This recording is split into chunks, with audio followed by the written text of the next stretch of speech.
Again to Thacker, and he's trying to find running room over the right end. He does have some running room, and he should have it past the marker. I think he'll have a first down unless he stepped out of bounds early. Let's see where they're going to mark him. Yes, they did say he's about 1.5 yards shy. He stepped out of bounds on that far sideline. It'll be 3rd and short. Well, you see right now that the aspects of the wet clothing, because Beech Grove had a pretty good surge on the tackle, but just wasn't able to hang on there. Perhaps the wet jersey didn't help at all. So it's going to be 3rd, and they'll call it 2 yards here. The line to gain, the 45-yard line here for the Tigers. Toss sweep left, flags fly as Thacker gets a first down and then some. He finds himself into Beech Grove territory at around the 40-yard line, but hold everything here. There was a penalty flag thrown just as the ball was being snapped. Well, Beech Grove's really trying to get off the ball in a hurry here, anticipating the count just a little bit. Let's see who it goes against. I think it may be Beech Grove. They say no. It was just the opposite. Triton moved a little quicker than Beech Grove did. Wow, that wipes off a huge gain, a first down, and a ball that would have been put into Beech Grove territory had the play stood. Instead, you're now be looking at 3rd and 7. Our referee tonight, by the way, is Alan Clem. He's the guy wearing the white hat, our official who will give us the signals throughout the evening tonight, our lead referee, as he and his 5-man crew also tough it out in the weather this evening. Sideline warning. In there we have a flag, a sideline warning against Triton Central. Now remember, in high school football, much like the college game, you get a warning first. The next time your sideline is called for encroaching in on that playing surface, it'll be a penalty. This time, just a warning. Here we go, 3rd and 7. So play action. Peepoff wants to run, and he'll pick up a couple of yards, but that is all he will get. He will not get a first down. Good defense there. Taking advantage of that penalty was Beech Grove, and they're going to bring on the punt team, are the Tigers of Triton Central. Well, Beech Grove's front line defensively is huge, 300.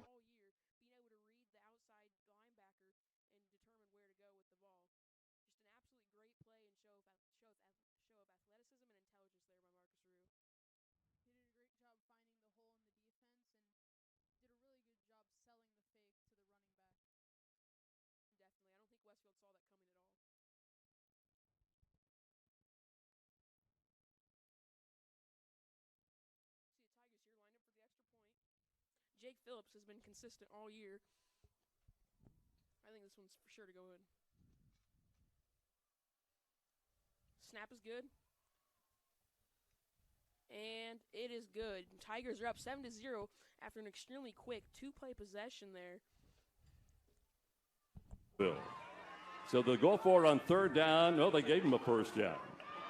So it'll be 1st down and 10 over the left side again on the ground. That'll be Marcus. And Donnie Marcus just adds to that passing attack. Last week, in addition to the 220 yards passing by Easters, Marcus rushed for 29 carries, 229 yards, and 2 touchdowns. Well, Craig, it's pretty hard to stop that two-man front right there. Yeah, it's not too bad. Donnie Marcus having a great year. 5.6 a carry, and Ben Easters obviously in the ball's on the turf now. Pass was out in the near side to Preston Terrell, and incomplete. I thought for a moment they might call that a lateral, but instead it's incomplete. So it'll be 3rd down now, and a 6 yards to go for the first down. Brownsburg averaging, as I mentioned, 31.5 points a game, giving up only 18.3 per contest.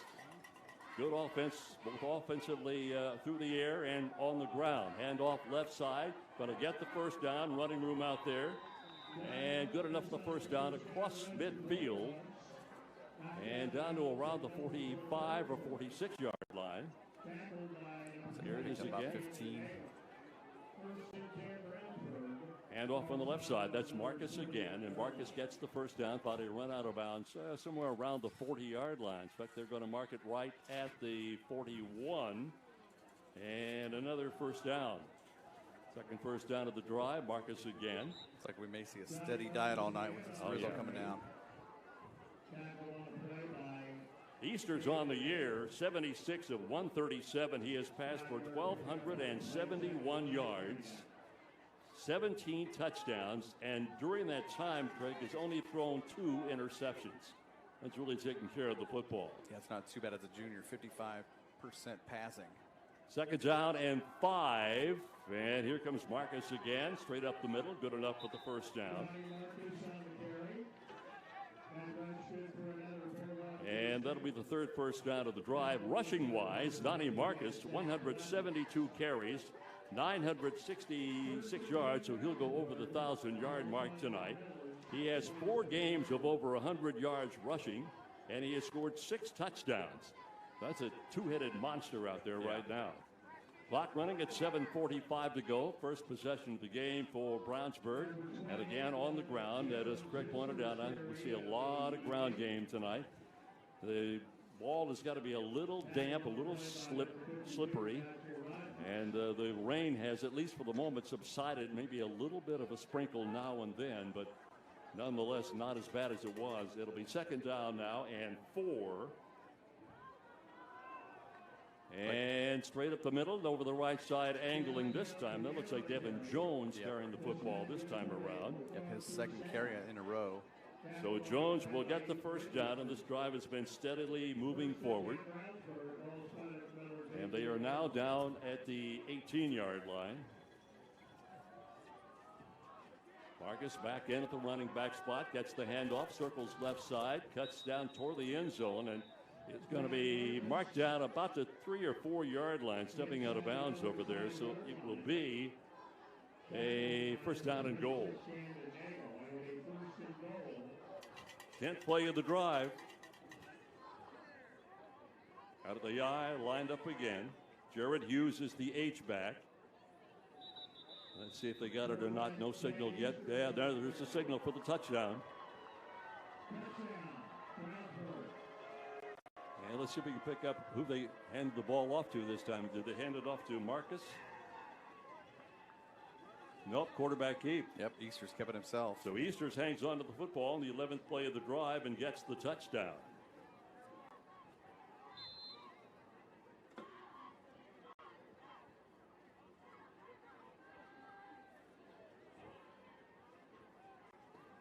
Easters from 4 yards out.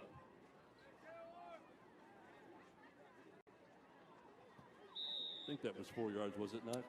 Was that down near the 1? It may have been down. I think it was on the 1. Yeah, they marked it down at the 1 yard line. One after was good. Heboff from the shotgun on 3rd and short. Oh, and guess what? They're going to give the 5 yards right back.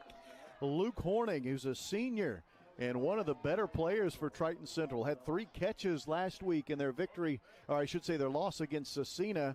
He just jumped, so that means we're walking backwards 5 yards. We're right back where we started, 3rd and 5. Well, Tim Abel not going to be happy. The veteran coach not going to be happy about this at all. You know, we're down in game number 8, and you can't be making those mental mistakes. We'll try it again, 3rd down and 5 here. Again, back to the shotgun goes Heboff. And he will hand off to Thacker, trying to run left, and he won't get it done. Right in front of that Beech Grove bench. Again, there's Garrett Esposito making the play defensively. That'll make it 4th down. Esposito really gets a jump on the football here. He takes a good angle. Hit him low when it's wet. Hit him low and hard and keep your head up. Does a nice job there tackling in the open field. They'll bring out Kleeman, the punter.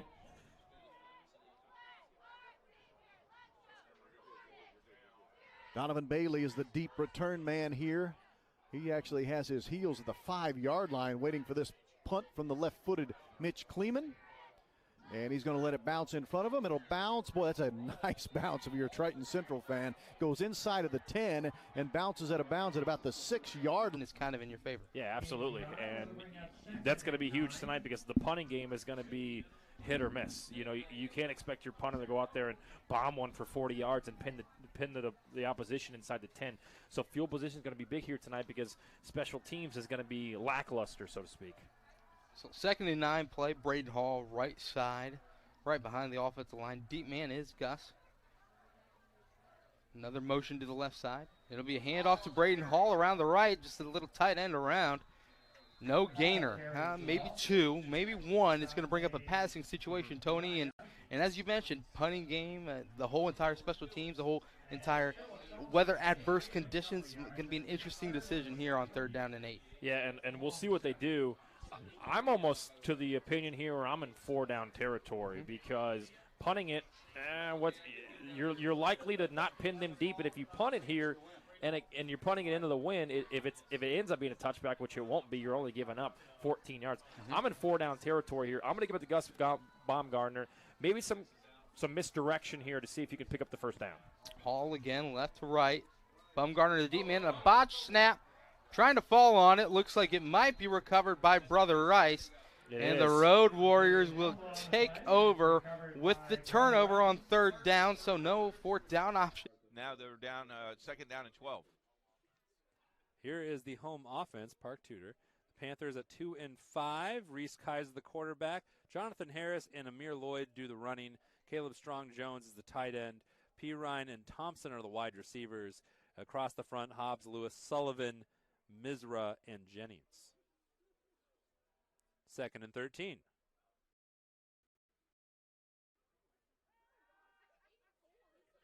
Kaiser tucks it and looks to throw, and this one's going to be out of bounds, but it's also incomplete. Interesting strategy by Kaiser. He tucks the ball before he throws it. Pretty hard to get something on the ball if you're trying to transition like that. Especially when you're throwing and you're throwing against your body. That's kind of a tough play for him. He's 0 for 2. And it'd be very interesting if he's going to do that all night as it begins to rain heavily now, and the wind is definitely taking shape.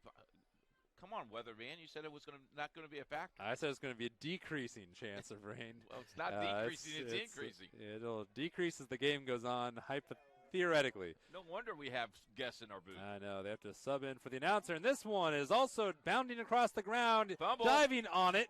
Was Harris, but he mistimed it. Covenant Christian says they have it. That's Coleman saying so. We'll look for the Zebras, and it's Covenant Christian ball on the 15.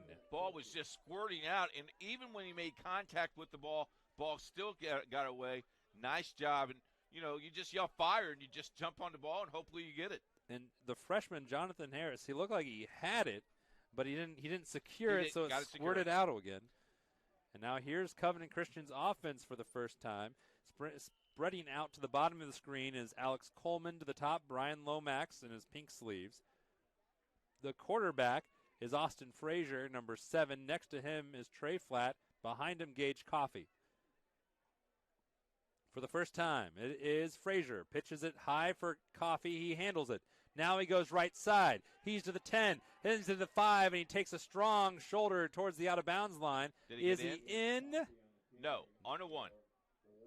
That'll be 1st and goal. Strong run by Gage Coffey. He only had 10 yards last week, and here's the replay of it. Look at the pitch.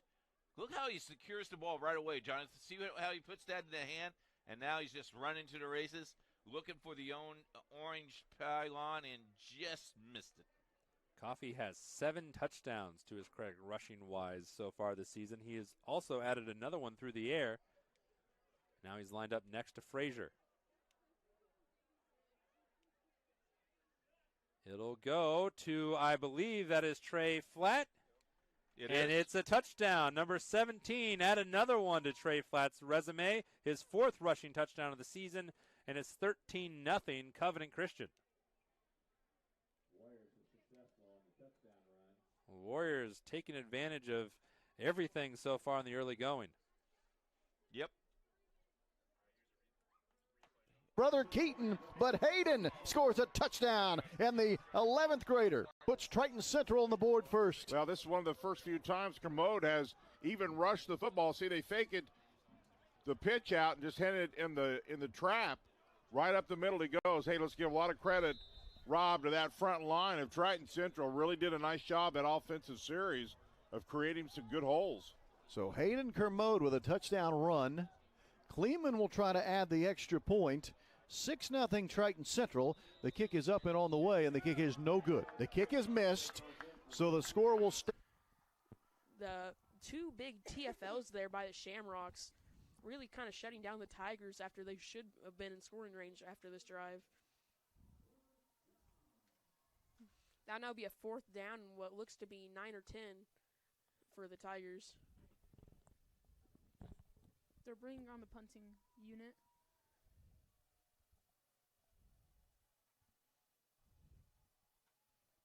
One returner for the Shamrocks here. We'll see if the Tigers can pin them in their own territory.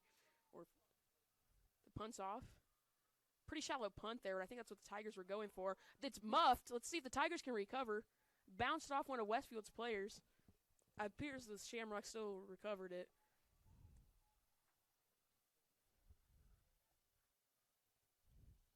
As a coach, you always hate to see plays like that, just boneheaded mistakes by your players.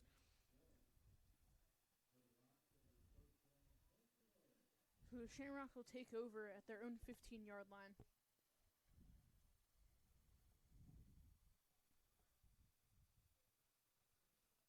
We'll see what they can do here on this 1st and 10. Try and tie the... Bisping now in the shotgun, 2 receivers on the far side, and it will be a keeper off the right, and a good job defensively by Guerin Catholic, taking them down for another no gain. So after some big gainers early on this drive, it's been a good job defensively slowing down the rush. This may be the first play we see tonight for Brother Rice going through the air. 2nd down and 9. You're in 4-down territory, as you just proved to yourself that you are by lining up to go forward on 4th and 3. It's going to be tough. The wind's at your back. You might be able to attempt a field goal, but that's still going to be tough. I think you're in 4-down territory here. Maybe a shot to the end zone here or a quick slant route. I wouldn't be surprised to see a pass here. Pistol formation, and it's going to be a handoff up the middle, and again, Guerin Catholic meeting. Only a couple safeties left for the Tigers. Almost brought out of bounds. Finally brought out of bounds at the 40. Huge run there for the Shamrocks.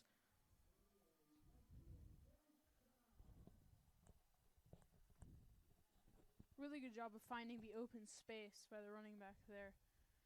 And way to get down the sideline and just get as much yardage as he could.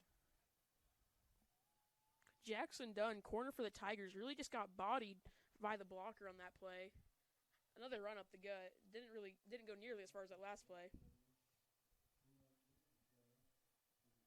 Watch play, and it's going to be taken down in the backfield for a sack. It looks like just ultimate confusion so far after the great couple of runs, and now it brings up a 4th down situation. As you can see, the rain's coming back. It's a steady mist out there. Decision time, they're going to go for it. And Nathan Fancher there with the big sack there. He read the play. It looked like they were looking for a screen. It wasn't there. He gets to the quarterback, knocks him down. 4th down and 7. We're looking at about a 35-yard field goal attempt here from straight dead on. This will be the first time that the elements are tested tonight. He had plenty of leg on that opening kickoff. Remember the touchback. We'll see if he can punch it here for 3, but it's going to be difficult. Trying to get a kick through the uprights. Snap is good, hold is fine, and the kick is up, and it's going to be missed wide left. And it looked like the snap was a little bit hurried because the play clock was down to about 2. Looked like he got it off in time. It was a good kick, but he hooked it all the way to the... Simmons takes the snap, hands it off up the gut, tries to bump it outside, but Patches stopped there after a gain of only a couple.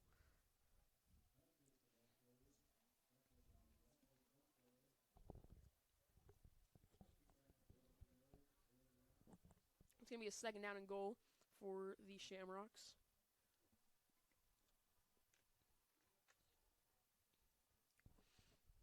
Nasty weather here with rain just falling in sheets on the players. We'll have to see if that affects any of the hands team play. A handoff again, gets stopped at the line. So, John, do you think we'll see any extra onside kicks because of this rain affecting players' abilities to control the ball?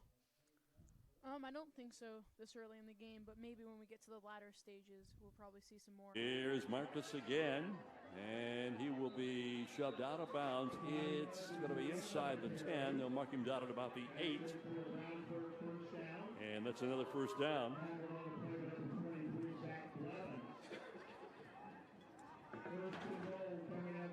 So it's going to be 1st down and goal now. They'll spot the ball at the 7.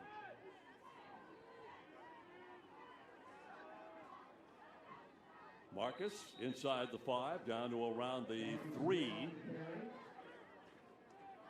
Donnie Marcus makes it look too easy. Oh, he does. He just, I'm sure they're opening up good holes for him, Greg, but at the same time, he's hitting those holes, and like you say, it's just very smoothly getting chunks of yards. That's like I haven't had a chance to watch him in person, but I would love to watch, except for state finals, obviously, but Charlie Spiegel. Same thing. Yes. Second down and goal at the 3. And here he goes over the left side. Easy run into the end zone for the touchdown. That makes number 9 on the ground for Marcus on the year. Go for the Shamrocks.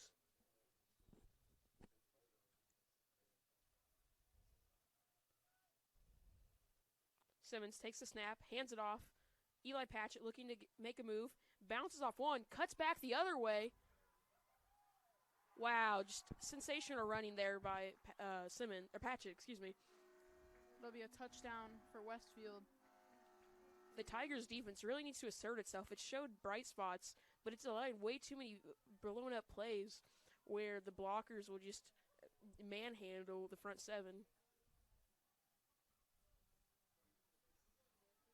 They had the back contained, but then he was able to bump it out really wide to get in for the score. That's something that as a defense you need to be able to lock down on. Kick is up. And it is through. Shamrocks will tie this one up. 21. A little easier than it really is in that difficult. He gets hit in somersaults, cartwheeling through the air into the end zone. Gage Coffey's got his 8th rushing touchdown of the season and his 20-0 Covenant Christian. And you don't call that a 1-inch line. You call that a 1-yard run. That does. It counts as a 1-yard run. For Coffey. So it is 17 total yards gained by Covenant Christian, 20 points on the scoreboard, and this is how that 17th yard looked. I mean, he got spun around very well by the defensive back to come up, but just too late. That was Amir Lloyd, number 25, and now Jackson Brew back on, looking for his 3rd point of the game. Snap good, kicks up. It was drifting right, but it is no good. He missed it to the right. He's a chance to hold him to maybe 3 or a field goal attempt here, and so far the first 2 downs for Guerin Catholic, the defense has stepped up. And those were cookies, I believe, being tossed up into the stands. You saw a couple of the looks. From here, they looked pretty tasty. I want a shirt. I want a cookie. Come on, AC. Man, if you catch those, they're going to smash, right? He's got a little bit of a frisbee toss to him. 3rd down. I formation. Looks like a bunch in the backfield, and the handoff to the deep back. A flag is thrown in the area of a hole, possibly, and it looks like it's going to be whistled dead. They did not pick up the 1st down. Great pressure there by Albert Jagger and Cam Murray. And just knowing where the ball is going to go and getting there, setting up, and knocking it down. Holding is the call. It's going to knock them back 10 yards. Unless they want to decline again, it would bring up a 4th down situation. It's going to be an interesting call here, I think. We'll see what they do. I'm almost declining it again. Yeah, if you move them back, it takes them decline. They're going to decline. So now another opportunity to try and bring out the field goal unit. Why give them another chance? A great call here again, the 2nd time this quarter by Tom Dilley to decline it, bring up 4th down. And we know that the last kick that they attempted went wide left, so don't give another chance to pick up those 16 yards, even though that's going to be difficult, but let them attempt a field goal here. And it's about a little bit outside of extra point range. Yeah, this will be a 23-yarder. And again, let's watch the snap first. That's the first key, and then can he punch it through? Snap is good, holds great, and the kick is right up. Through. And it's going to be through the uprights for the field goal. So with that, it's a quick. And they're going to lose, instead of getting some yardage, going to lose about 5 or 6 yards back to the 40. And here we go punting again. And a bad snap that Zavak almost lost behind him. Good thing he one-handed caught that. As we pointed out, it's been very chilly. Snap. and going under center there. I think it's a pretty wise decision considering the result of the last play.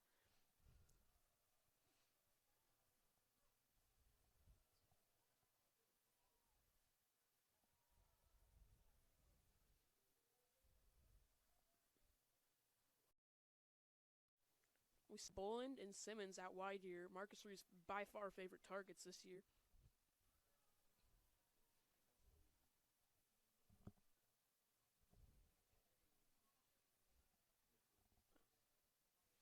Sorry, that was actually Nick Leaf on the right there.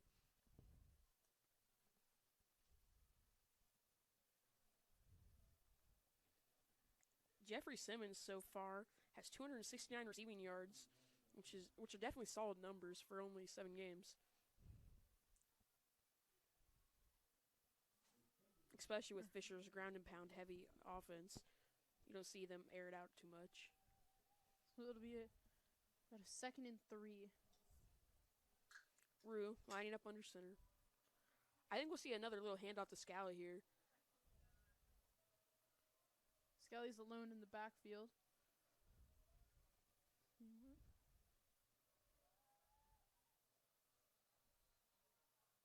Whistle blown. I think it's going to be a timeout here. Yep. They're at about the 15-yard line. We know the kicking game, which may come down to it for Brother Rice, is really good. The first field goal attempt wide left, but it had plenty of distance. That one, a 23-yarder, would have been good from about 45 or 46. So we'll see if that plays into this a little bit longer down the field here when we get into like the 3rd and 4th quarter. Schramm with the return, as he was not able to get anything going, as you mentioned. And we saw in the opening drive, it was really some good yardage picked up by Gus Baumgartner. And since then, though, it's been nothing. It's been tough sledding for Guerin Catholic, a 3-and-out on their last one, and then, of course, the botched snap on the punt attempt. As they go back under center, Galov has a man in motion. That's going to be Hall left to right. And the deep man is going to be Baumgartner, and hand off to him up the middle. Bottled up and taken down. It looks like... That is Marcus, and Marcus will be... Did they give it to him? Or I'm not sure. There's no signal. No, they're going to mark him down at about the 4-yard line. Let's see if we can tell if he went out of bounds before he dove at the pylon. That is a 62-yard run. And at 1st and goal at the 4. Marcus will get it. They'll try to reward him with the touchdown after that return. Indication from the side judge that they're going to mark him down at about the 1 or 2 yard line. 2nd quarter just getting underway here at Noblesville tonight at Beaver Materials Field. New sponsorship for the Millers. Quarterback sneak. And they're all in the end zone. And everybody's in there.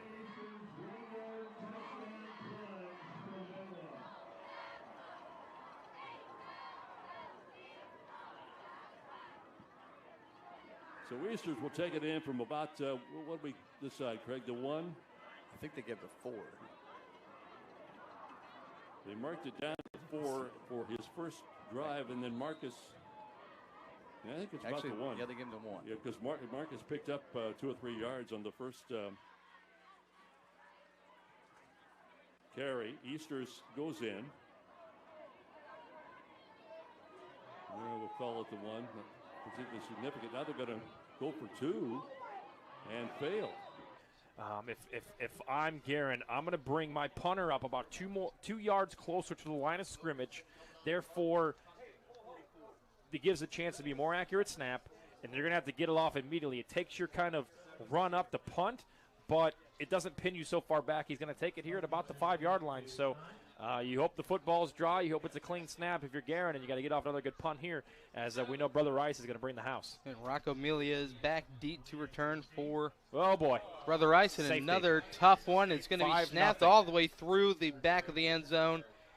As the clock ticks down to 8 seconds left here in the opening quarter, it is a quick safety and a quick 5-0 baseball score here early in the first. Probably the first safety I think I've ever called during a high school football game. I would have brought the punter up about 3 or 4 more yards, because really the only... So that'll be a penalty. Now, Beech Grove fans, do not give up hope just yet. Remember, last week against Ritter, you scored the final 15 points of the game to come back and win 22-19. So Beech Grove had to play from behind last week. They did so in picking up a victory. They'll be playing from behind again here tonight. I think Beech Grove's going to make them re-kick it. I would. And yeah, on a night like tonight, I'm good with that too, Jim. Why not? Well, as you stated earlier in that first period, field position's everything. So any opportunity you can do to enhance your field position, you're going to do it tonight. All the slipping and sliding that the kickoff team will be going through as they run down the field, why not make them re-kick it instead of taking the ball at the 40-yard line in high school football? So we will try it again with the kicker, Mitch Kleeman. You know, I'm not so sure as dry as the natural grass fields have been, that when you get a rain on a field that has been so dry, all that dust and everything, it just makes it even more slippery versus a field that's had some moisture. I mean, it's still slippery both ways, but so far it looks like the grass is holding up. It is definitely still pouring. And remember, another home game here next week for Beech Grove. They still got another home game to play, and who knows what will happen in the sectional. Well, they do kick this one in play, and the return will only come out to the 31-yard line, so that actually worked out better for Triton Central. The kick return there, Kiani Johnson was the kick return man, but one of number 19, Anthony Lawrence, a defensive back, kind of surprised him. Barrett snuck in there right there at the 45. Get the first down. That's only the second first down of the football game for Noblesville.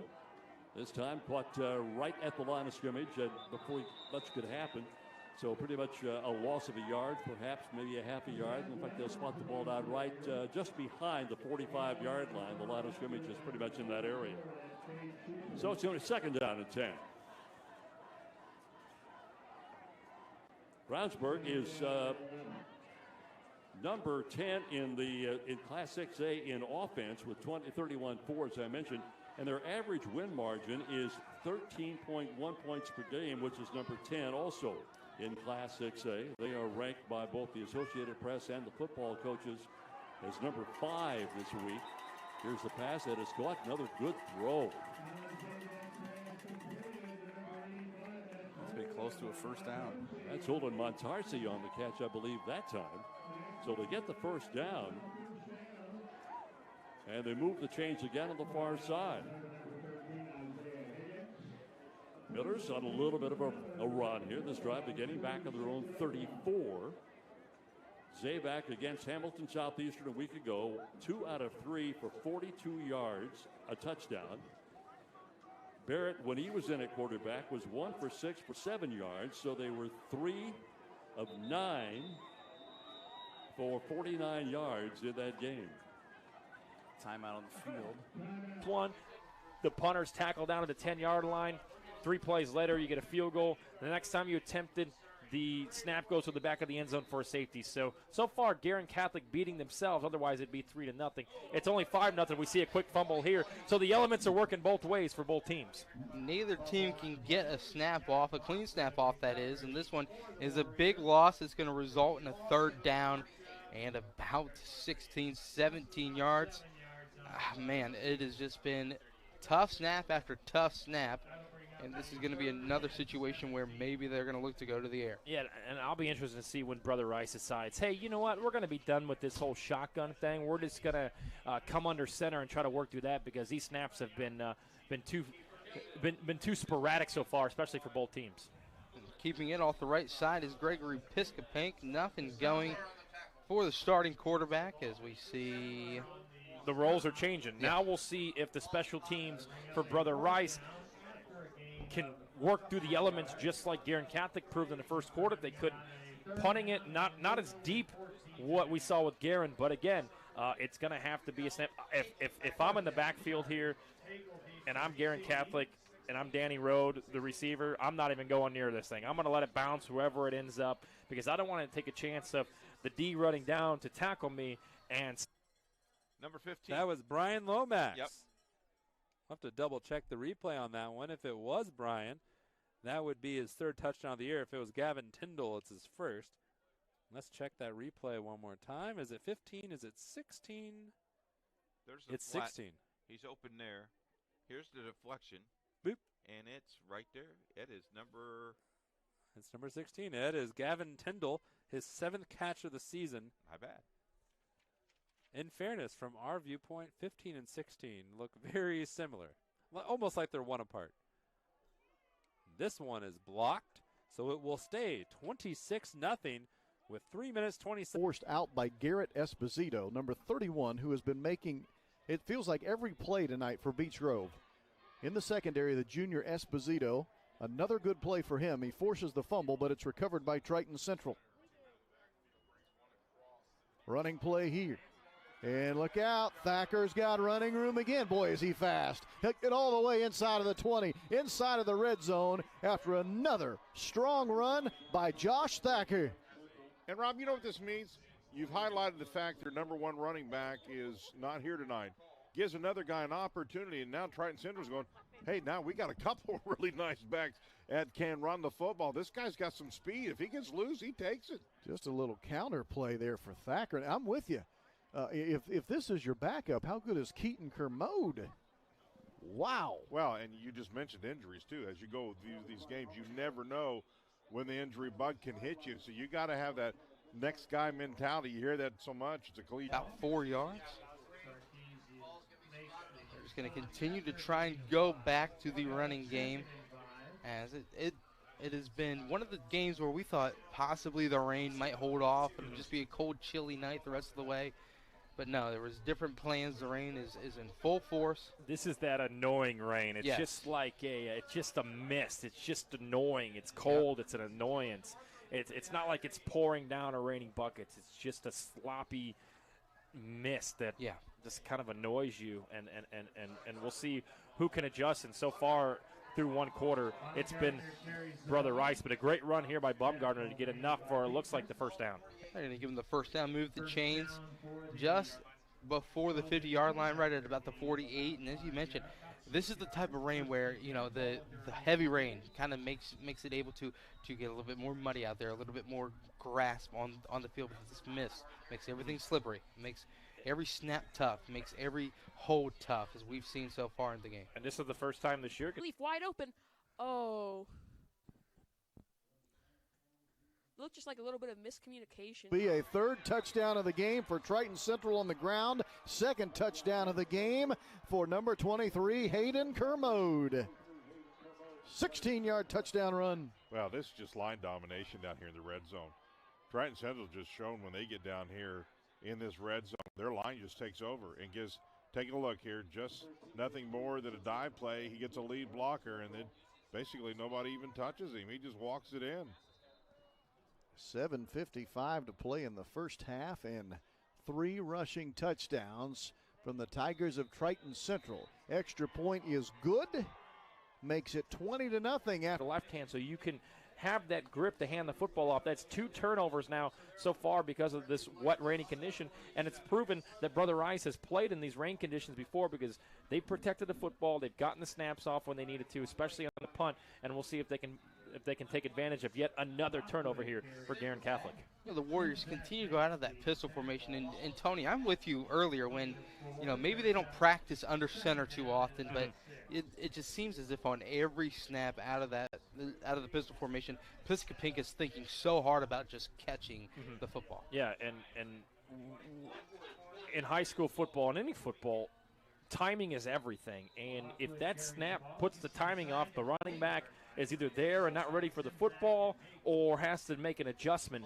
So I am still surprised by the pistol formation, but so far, I mean, it seemed to work, and we'll see if they change it here, especially coming up on a 3rd down and 1 where it's going to be important to pick up that 1 yard. Back-to-back good carries for Lockwood. He'll actually come out of the game for this play. Looks like into the game will be Patrick O'Hara, the 5'9 senior. They do go to the huddle. 4 down territory again here because you're on the 37-yard line, so you're way out of field goal range, especially with now the wind coming at your face. Look for them to stack them up in the box eye formation and give it to the handoff. Yep. Yeah, O'Hara is the deep man. He's going to get the handoff, pick up the first down. They went with the old Maryland eye there. 3 backs in the backfield all lined up, one behind each other. And they give it to the deepest man, and he picks up the first. Great third down play there. Just stack them up in the box, get 2 blockers ahead of you, take the handoff, and push it forward. So first down and 10 coming up here, mark it at about the 34-yard line. Still in the game is going to be Patrick O'Hara. Lockwood has had some good runs on the stride, but it's O'Hara now in the pistol formation. Piscopank looks to await the snap. They continue to look over at the sideline. He'll take it as just a quarterback keeper the entire time. Tries to take it out to the left side. He's going to find the edge. Fake the handoff. Simmons tries to take it himself, but he is stuffed there by the Tigers defense. He's sacked for a loss of about 2 or 3 yards, it appears.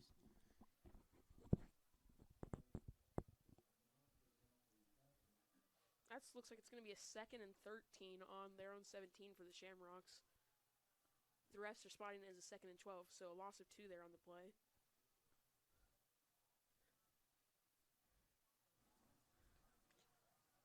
It's another keeper. Makes one defender miss. Gets around the edge. Display of speed there for Simmons. Nice play. And that's going to move the chains. 13 or 14-yard run there by Simmons. Both quarterbacks showing that their speed off. It was a great job making the defender miss in the open field.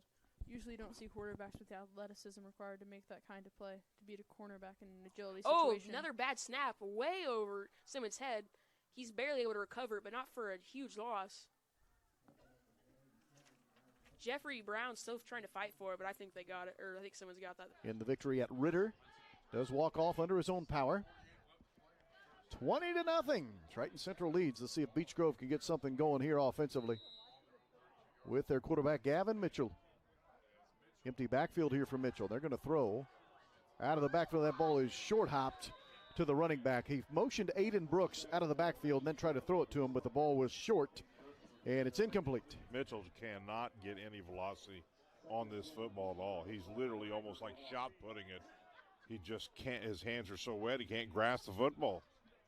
That's a tough one. Really, it just has really limited Beech Grove, too, because they need to kind of spread this field out a little bit, because Triton Central just kind of just packing it in here. 2nd and 10. Mitchell rolling left, steps through a couple of would-be tacklers, tucks it and does finally throw. How about that? Just kind of speaking of shot put, Jan, that really was a shot put. He just kind of shot-putted the ball ahead to Donovan Bailey for a reception. Well, I realize there might be the short field, but I'm not sure why, when it's so hard to grasp a football, why he's rolling to his left, because it's even harder for a right-handed quarterback. You'd think that perhaps maybe they'd roll to the right a little more where he could at least get his feet underneath him, but for whatever reason, they elected to go left, and it's just next to impossible, but they make a nice reception there. 3rd and 4. Mitchell sprinting right under some duress. He will tuck, and he will have the first down. Mitchell makes it happen with his feet. Told you early in the game, he really is a dual-threat quarterback. He's thrown for over 1,000 yards. Run. Intercepted at the 39 of the 40-yard line. Golden numbers, hard to tell. Well, they are hard, I think. Well, I'm not going to take a guess here because it's really hard to pick them up out there. That may have been Sean Kinslow. Let's check it again here. I know the numbers on the screen look really easy, but from where we are, it is really hard to read those things. Looks like that was 4, Blaine McNabb. Is it 4? Okay. So the interception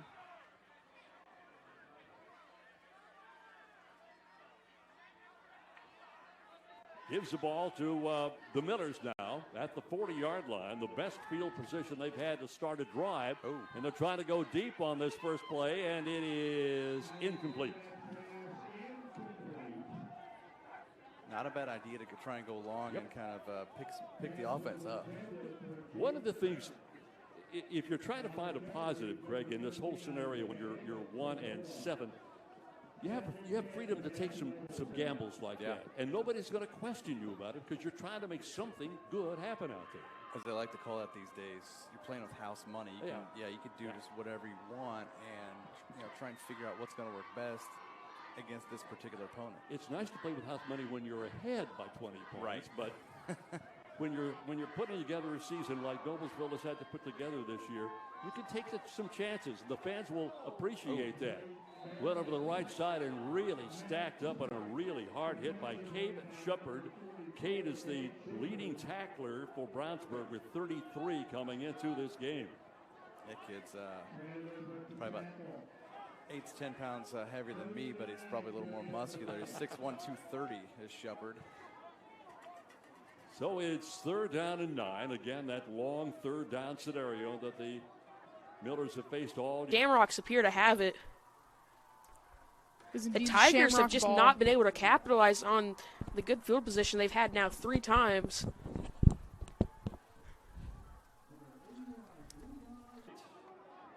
So it's 4th down. And for the 5th time of the game, here comes Graydon.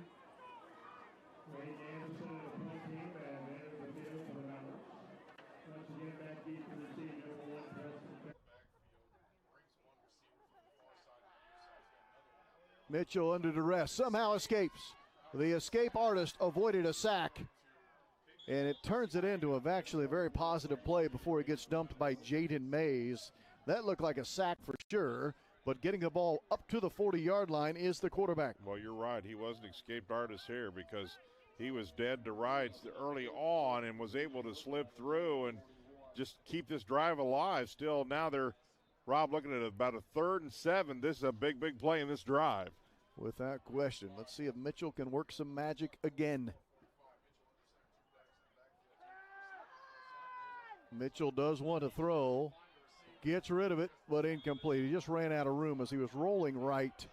There really was just no one open downfield, and he was running out of room. Had to throw that football away to bring up 4th down and 5. I wonder. Second penalty of the night here for Guerin Catholic. That'll move the change. Offside. It's going to be encroachment on Brothers Walsh. That's their 3rd penalty of the night. And all of a sudden it goes from a 2nd down and 10 to 2nd and 5 to a 2nd and 5. So you'll take that. Yeah, when you're Guerin Catholic, any yards you can get, you're going to take. And we've seen this now. This is the 2nd time that the chains that they've gained yards. Last time it was enough for a 1st down. This now cuts the 2nd down and 10 and a half to 2nd down and 5. I still expect maybe a misdirection here, but a follow of the fullback and a handoff to Bumgardner. And it will be just that again. And Brother Rice is just waiting for it. So 3rd down and about, a long 4 yards it looks like. Maybe a 3rd and 5. We'll see what they go to here. They went to pass on the 3rd down here. I don't expect them to pass it here. I would expect another run. You're almost into 4-down territory here. But I would load the box and try to get a couple blockers in front of you to try to pick up that 1st down with Baumgartner. Clock is ticking down. It looks like it will be a timeout taken by Brother Rice. Brother Rice takes a timeout. Still 5-0 in a big rain-soaked game. 3rd down and 17. Yeah, it looked like more of a loss than 3 there, but they drop the snap, picks it up, hands it off, gets back to the 30-yard line, and a terrific defensive effort that time by the Noblesville Millers. Yeah, the first 3 and out, and Brownsburg forced the punt here with 3:06 left in the first half of play. So we'll see how Brownsburg handles their punting situation. Clay Chase is their punter. In 6 games, 22 punts for 768 yards, an average of 34.9 with a long of 59 this year. He will get it away. Kind of a line drive punt and bobble and fallen on right at the 35-yard line. So you're right, Greg, the first 3 and out. They had a 3 that went out, but it was on an Easter's run. Ended up in a touchdown. So first punt of the game now for Brownsburg. Let's see if Noblesville can put something together with 2:37 left till half. They started here and there to show better signs of offense. Let's see what they can do here. Let's see if the defense has picked up the offense. Nice drive, nice defensive effort that time by the Millers defensive unit. Caught in the backfield, trying to snake his way free and getting positive yardage. up to about the 40-yard line, so a gain of around 5.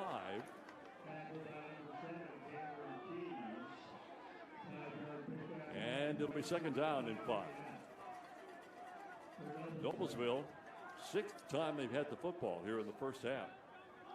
So far, the previous 5 possessions have resulted in a punt. See, the umbrellas are back up. Maybe there's some rain coming down that we can't see from our vantage point up here. Looking down at the umbrellas below us, maybe some sprinkles still in the area. Nonetheless, second down and 5, inside 2 to go.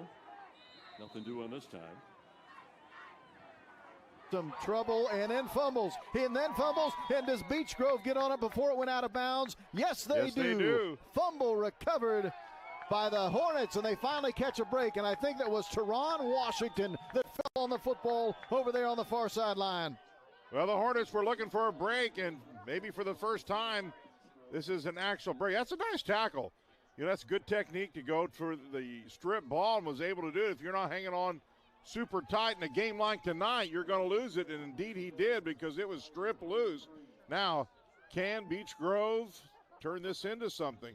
Washington had a pick 6 2 weeks ago against Monrovia. Tonight he picks up a fumble recovery, and 1st and 10 now from the 33. That ball was stripped, by the way, defensively by the young man who wears number 40. Was it 43 maybe? Gallagher? Yeah, I believe it was Gallagher. The outside backer? There is no 48. And that ball, by the way, their first offensive snap here is not a good one. Behind the line of scrimmage, actually. A loss of 1. Boy, look at that mud. Right where those players are standing. I miss you can it see so that bad. mud. I just love playing You just want to get down there and 25-yard line, and it's loose, and I think the Millers may have come up with it. In fact, they have inside the 20-yard line. Let's see who recovers this.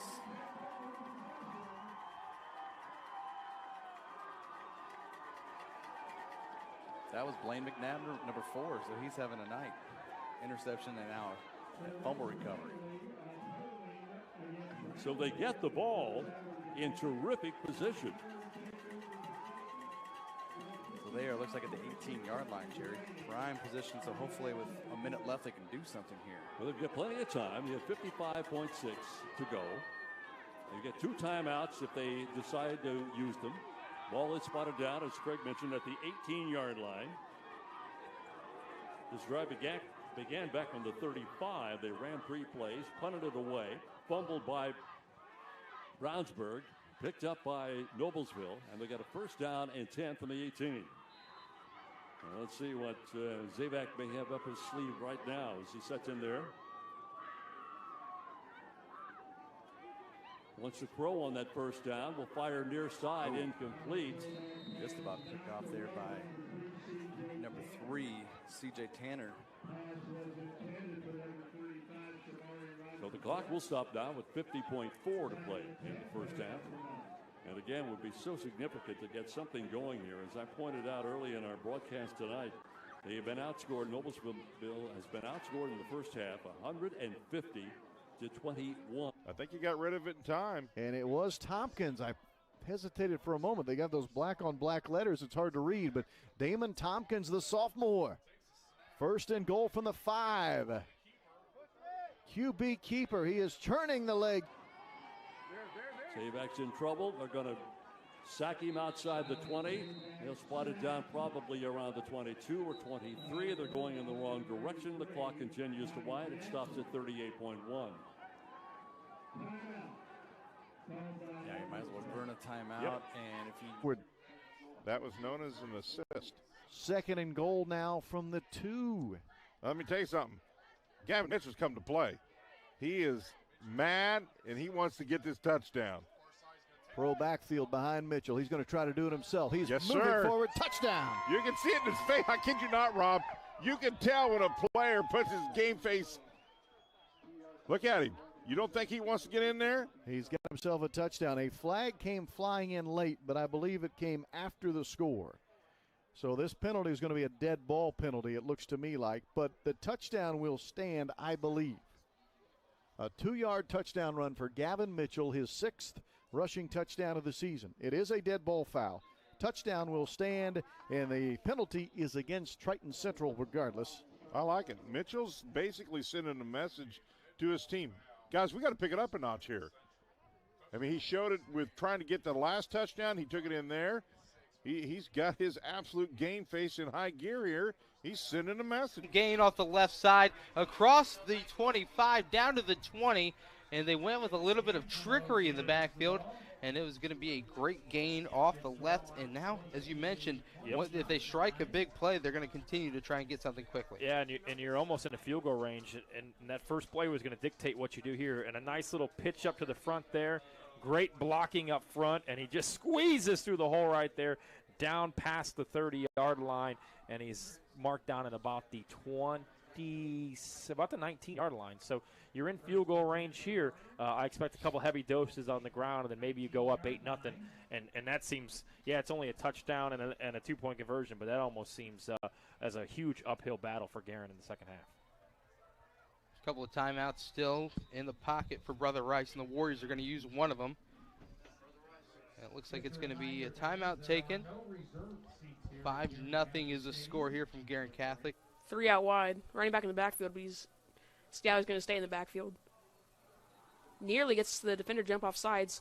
Flag is down. They might have got him there. I think it's just going to be to see who they say moved first.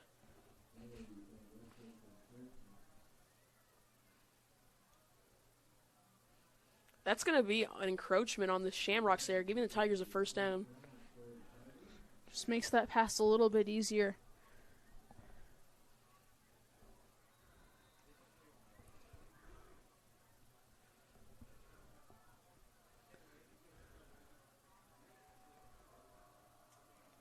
Looks like we're seeing some press coverage on the left there on Nick Leaf. Got a single back formation. Rue under center, getting ready to take the snap. Takes a snap. He's just going to hand off up the middle. Scally got some room. He's going to be brought down around the 25. And that'll bring us to the closure of the first half. What we saw right there was a tendency. End around, little trickery led to the huge gain on first.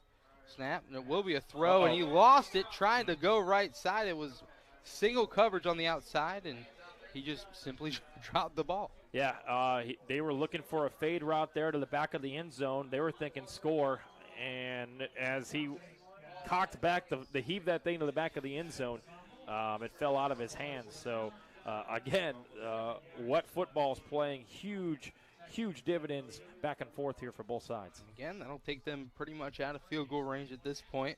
They'll look to throw the ball again over the top of the defense, underneath it with the catch and the score. What a catch there. What a play call. He had his man deep, an out route, and a very accurately thrown ball on a wet night. Very impressive there to go up 11-0. A great play there by Brothers Rice, and just disastrous for Guerin Catholic. They continue to beat themselves. That's all 11 points off of turnovers with the extra point pending.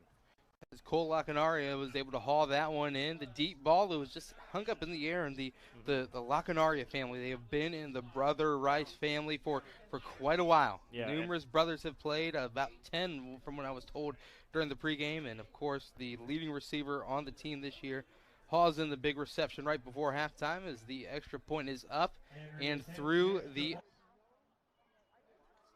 Again, they will keep it on the ground. Again, it will be Kermode.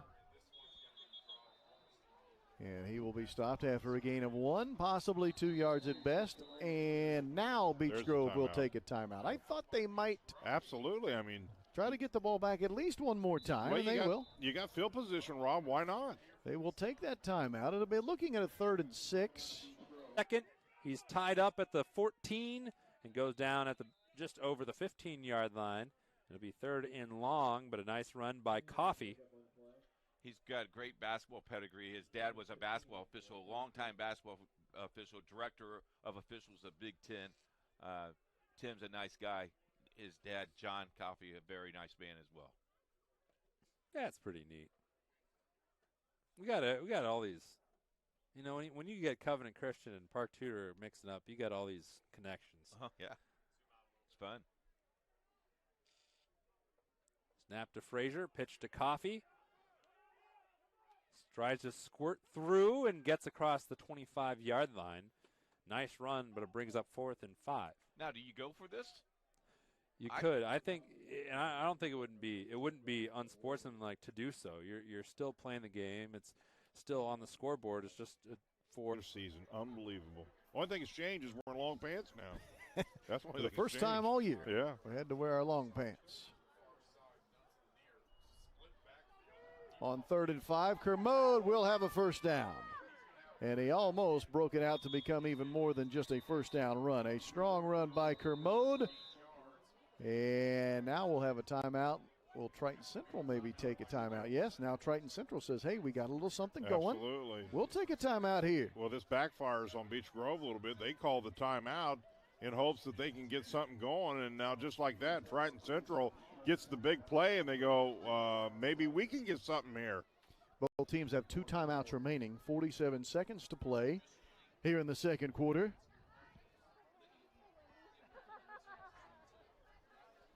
That's a good shot there by our videographer, Cody. You talked about this in the pregame show. The only guys that are cold on a night like tonight are the guys that aren't playing, right? Look at the subs over there. You can tell Hands who in the pockets. young people are. With the guys wearing shorts, those are the young guys. They know they're not getting in the look game at probably. Look at where they're bored. So they're cold. Somebody forgot to tell them it's rainy and wet. Now, the guys that are in the game, they're okay. They feel all right. They're running around a little bit. And, you know, if you were to go there and ask them, are they cold, they say, no. Oh, no. No. Feel fine. But we know the truth. 47 seconds left, 1st and 10. Thacker has just subbed back into the game. Thacker at tailback with Kermode the fullback as Heboff will take the snap.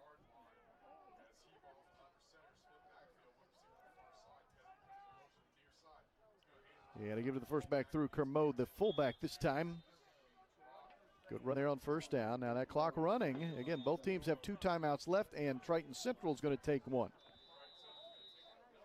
So timeout, Triton Central. They'll have 1 timeout remaining.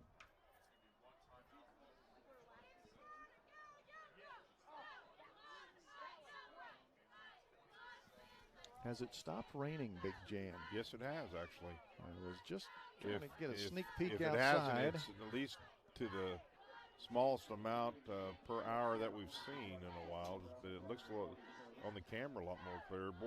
Well, you mentioned early on, Rob, that both these teams play in the Indiana Crossroads Conference, and they're both trying to hang in. They're probably not going to get first place, but both of them are working real hard to try to maybe get a tie for second, or worst case scenario, take over third place.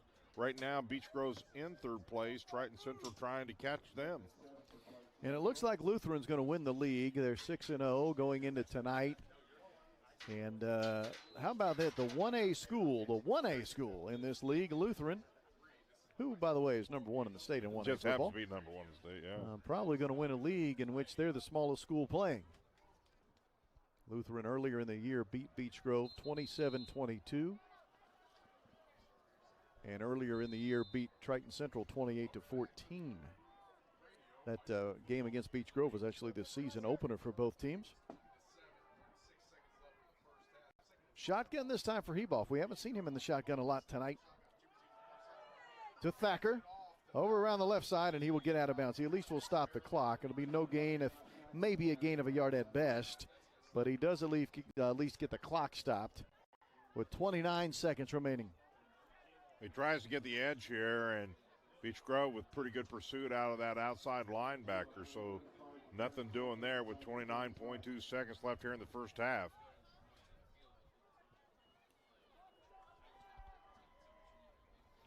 Third and 4. They say it was a gain of 1 yard.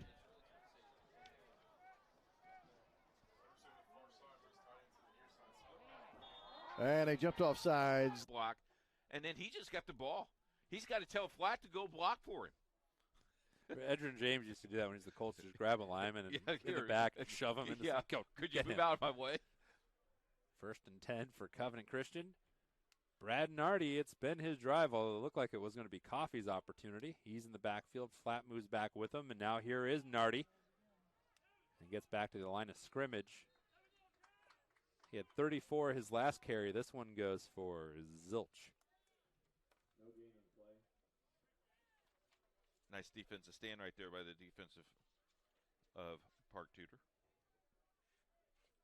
You can see flashes of it. You know, you're young, though. You got freshmen, sophomores, got a few juniors, and I think 5 seniors on this ball club. Yeah, the defense starts in their starting 11. They have 1 senior. And on offense, they'd have same. It's Amir Lloyd. He plays both ways, and he's the only senior starter on this team. That team being Park Tudor. Brad Nardi, left side. Nowhere. It was going better going to the right. Yep. And the Park Tudor fans have something to cheer about. Yeah, there you go. And it's the little things at this point in the game. Looking the sideline if Kaiser is still on the sidelines, and I don't see him. Looking for him. Number 12. And so at halftime, we'll have our programming, but Park Tudor will continue their senior palooza as they'll honor from multiple other teams.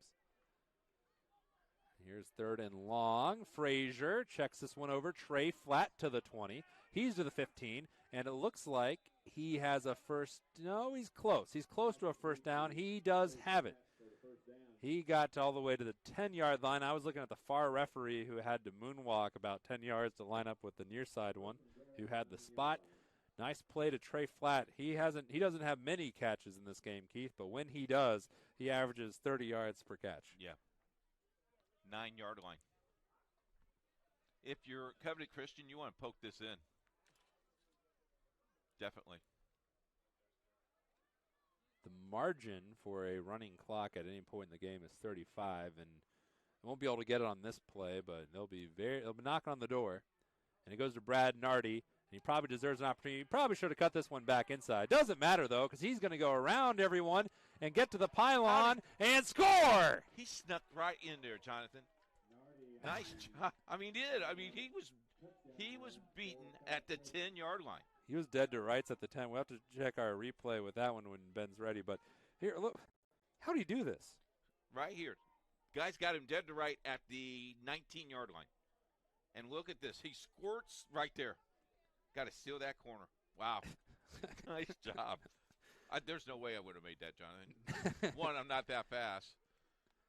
It would have been a different approach. You'd have had to stiff arm him, cut back. No, it will be no approach at all.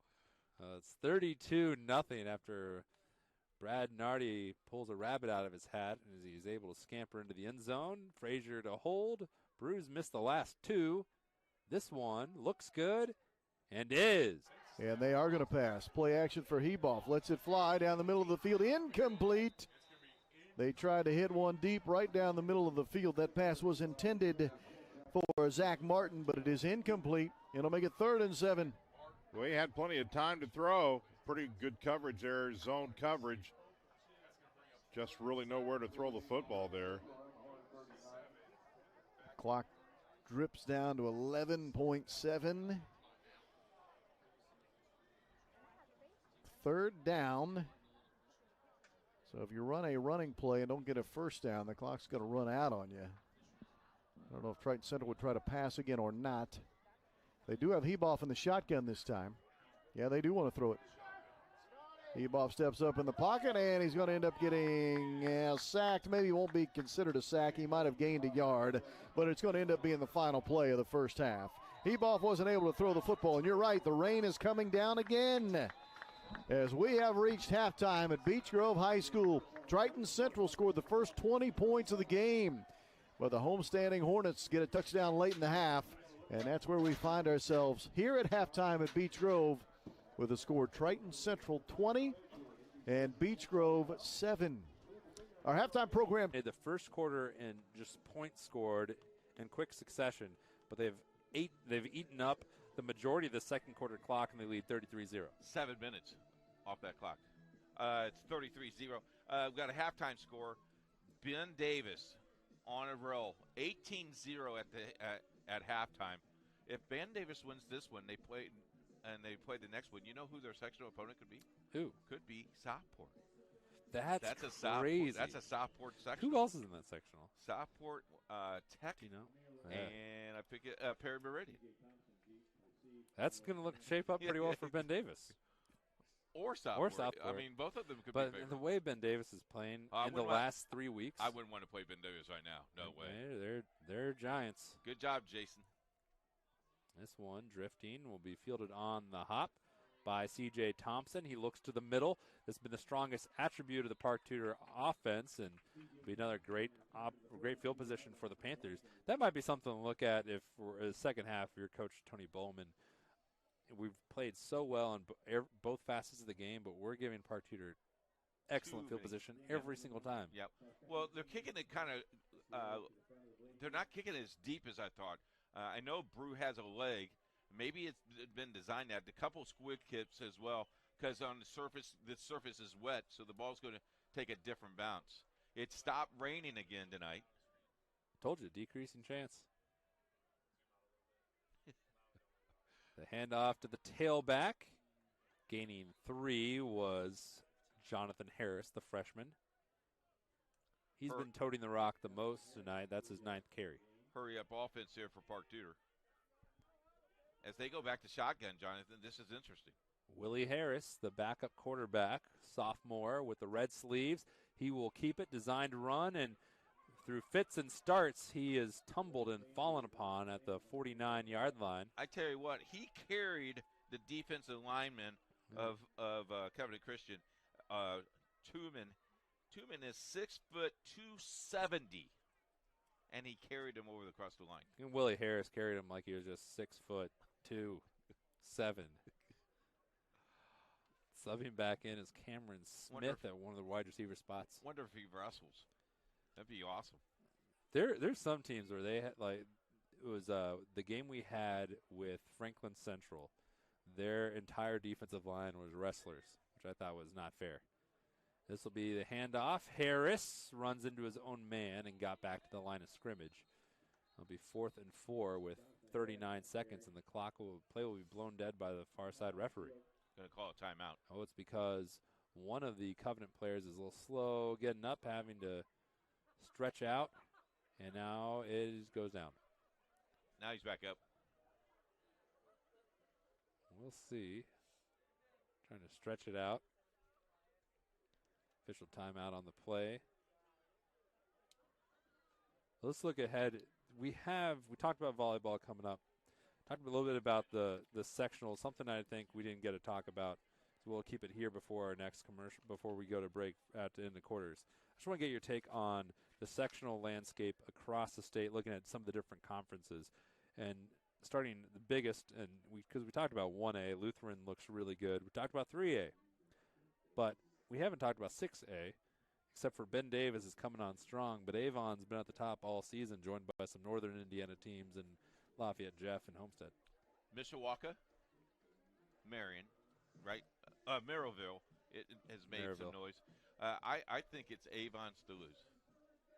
That would be like a first for Avon. They're always a decent team, but never best in the state. But they've hung up there all season. My surprise is in the 5A. You ready for this? I am in the 5A. Valparaiso. Valparaiso they're undefeated, but they've been creeping up. Well, see, are you saying that because Ben? Well, no, because Ben is up in that region, and Ben knows Valparaiso plays great football and they don't get any press. I mean, I don't think they've been on the network at all, have they? I don't think they've been on the region network, which they should be. Hey, Valparaiso, give us a call. Yeah, we'll come up. If they're that good, might as well. Willie Sanders. Out of bounds. That was Jonathan Harris again. That was just the last time they had a 4th down. They did the same thing and it had the same result. They lost yardage and turned it over. You know, the one thing I like about Valparaiso is they can play in the elements, but they really have fast receivers, and their quarterback, if you give him enough time, he could sling it more than anybody else in the state. Because most people, when you look at 5A, you're going to stop at New Pal and Cathedral, maybe. Cathedral's coming on. Bill Peoples is really good, especially during playoff time. But I would be surprised if Valparaiso doesn't make it down to this Lucas Oil. 1st and 10 for Covenant Christian, 33 6/10 left. Coffee in motion. Frazier will look to throw, goes deep, has a man, but it was short of Alex Coleman. You know, raise that trajectory a little bit more there, Austin. And 4A, a couple 7-0s lead it, New Prairie and East Central. I like the 4-0s. The 4A standings are a lot of directional schools. So East Central, East Noble, right at the top. A couple Evansvilles are on that top 10 with Central and Memorial. Well, you know, when you go to Evansville, because I got a feeling we're going to make a long road trip, Jonathan, when we get to semi-state. I hope so. The Wrights Bowl is an awesome venue. It's a fun place to be. 2nd and 10. Frazier throws again, and this one high of Trey Flatt. Got 24 seconds to get at least 2 more points, whether field goal or touchdown. That would force the running clock for the entire second half. Our good friend Kurt Brew is texting me as he's watching the game. He Hey, goes, Kurt. "You can take Avon, and I'll take everybody else in the MIC." I'm sorry. Somebody in the MIC, someone other than a MIC team will win the state finals this year. Hey, Kurt, I got this for you. The best conference in Indiana on 6A was the HCC this season. Thank you. You know, when we do production meeting, he won't talk to us anymore. 3rd down and 10. Frazier pitches. Gage Coffey. He's had a couple big runs brought back. Will this one stand? He's got a first down. He's still going and down. Close to the 30-yard line, about the 32. No flags this time, and there's 14 and 6/10 left in the first half. And you got a timeout by Covenant. Thank you. Here's the replay. Nice blocks. Man, they seal the blocks well. And then even downfield. He just has some speed, doesn't he? He does. He's a very good player. He's got 64 yards now and 8 carries and a touchdown. He's averaging 8 big ones. He really should have more because he did have a touchdown, except for the holding on the weak side. Pesky weak side holding call got him. Hey, don't forget, next week is week 9. We have a special football weekly coming up next week.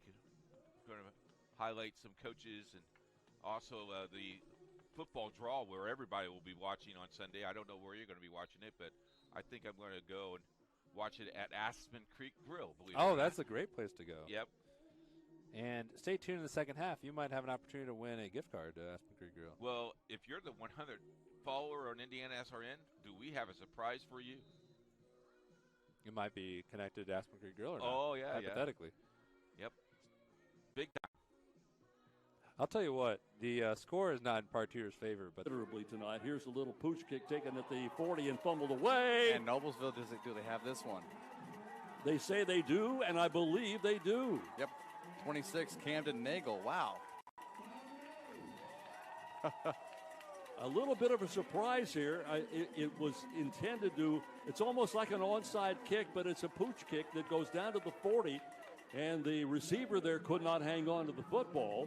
So, Noblesville gets a break to begin the second half. They will start this drive at the 40, or put it at the 41-yard line.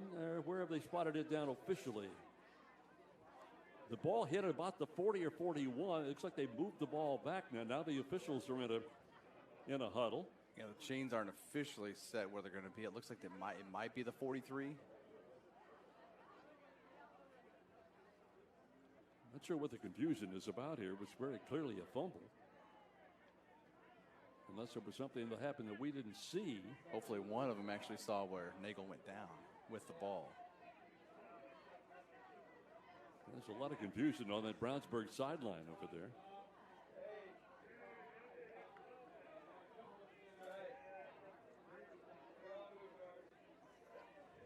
Well, now, wait a minute. Now, what have they got here? They're saying Brownsburg had it.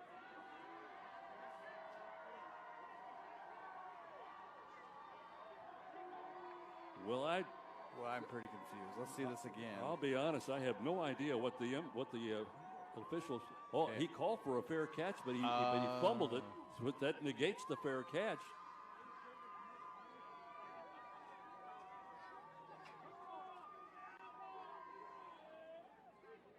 Are they re-kicking? Are they going to start all over again? Oh, my. No, with oh, yeah, the far kick enough. with the distance, that's not an issue.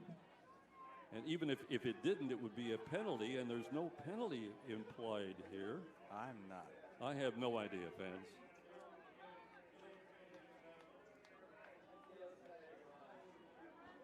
I did not see any signal from the official at all as to what in the world they were trying to do. So we'll start all over again. So wipe those previous minute and a half from your memory bank. It didn't happen. Yeah, more per play. I mean, I don't know. I have no idea. Let's see if they try it again. And go this side. Yep, they will. And this time it is caught, which is what they were trying to do the first time. It's Jonah Billups. I just got word that it was an inadvertent whistle. An inadvertent whistle. Okay. It was a 20-point deficit they could have given to the home team. An inadvertent whistle. Okay. Interesting. Well, thank you, whoever gave that information to us. Thank you. Because we didn't have a clue. Andrew Trisler from the athletic department. Yeah, that was quite confusing. All right, so now I think we're ready to go. Brownsburg will have the football on their own 44-yard line. They'll hand the ball off and get across the 50 and into Noblesville territory. Ball carrier that time was, we're going to have to look at our sheets here because they're going to start running people in on us all over the place. Burks. Brandon Burks, 6.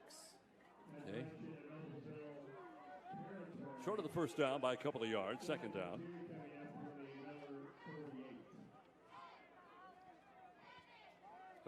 Lost the ball. And they fumbled the ball, and it's fallen on by the quarterback. And a loss. It will be the pooch kick and a little bit of confusion. It looks like it will be corralled by Brother Rice. Two Warriors collided in midair, and it fell down for a second. Looked like it might have been a big opportunity for Guerin to come up with a loose ball. Instead, it will be first down and 10 for the Warrior offense, and they get ready to take over. So we mentioned it was the end around and a big gainer to start the big drive for Brother Rice right before halftime. And then, of course, the touchdown pass from Piscopink to his favorite target, Cole Lacanaria. And we'll see if they do a lot of the same here in the second half. We also saw a lot of Jack Lockwood in the first half running the football up the middle. Yeah, and it wasn't really an onside kick, but it was a kind of a pooch it up in the air, and maybe they bobble it, and you can get a dive on the football. It almost happened there. So I like the kick there. It doesn't give them great field position, but you take a chance. A long pass out to the outside, breaking the tackle, going with the spin move. It looks like that is Lacanario. Tough seeing the numbers that far over, as actually that might be Patrick O'Hara with the reception. So it is a long pass from one hash mark all the way to the other side of the field, but they go straight to the air on first down. Yeah, and they took a little chance there. They picked up a good amount of yards there, an 8-yard pickup, and it was a great pass. He led his intended target, threw it out in front of him a little bit, made him go get it, and that led to a positive gain there. So 2nd and 2, we'll see what they do here. Pistol formation, and you can just tell with the snap, it's the ball is a lot easier to be gripped so far early in this second half as an easy snap, easy catch by Piscopink, and he turns the hands off, no gain on the play, so it will bring up a third down opportunity. You talk about first world problems. You don't realize how difficult it is to snap a football when it's wet, when you haven't had to do that all season, Right. and they really learned in the first half that it's very difficult for both teams to handle the football. Now it's a little bit more drier, maybe a little bit more warmer, and like you said, that's going to enable both teams to go to the air a little bit more, and we saw that on the first down play. Shotgun formation, trips on the near side, and it'll be a keeper off the right, cutting it up the middle and picking up the first down. So Brother Rice uses 3 plays to get 12 yards, and they move the chains. And three-dimensional is what the offense has been so far for the Warriors of Brother Rice. They've been able and finally shoved out of bounds, but not before he got yet another Brownsburg first down. Career yards for Donnie Marcus now. 3,945 total yards and 27 touchdowns. We've talked a lot about Ben Easters. He's headed to the University of Kansas. Last year passed for 1,881 yards. He is 34th in the state in passing yards coming into tonight's game. The officials huddled up again. Yeah, in 2 years he'll play for Les Miles at Kansas. That's a pretty good coach in Les Miles. It's a pretty good salute to a young man that taking him into that program. And the officials huddle together to get some warmth. Now we'll back out and we'll play some football. First down and 10 for the 15. Clock starts to wind again, down to the 9.5-minute mark. Hand off in the backfield.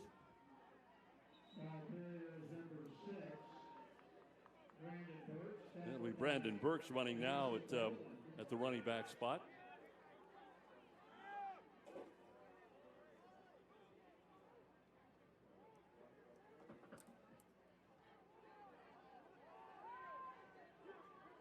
Gain of 6, second down and 4 at the 9.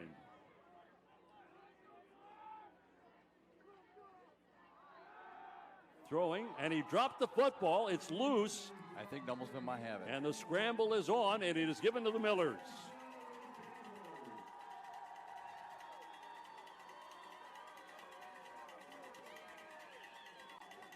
See the replay here.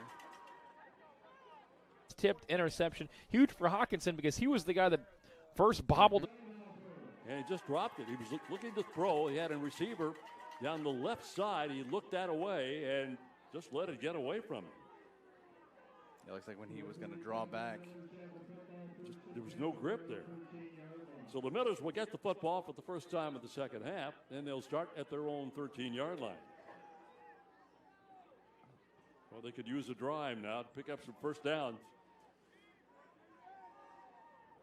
They'll get a few yards over the left side, get a couple of yards anyway. There's just not much there for Alex Zabak, the quarterback.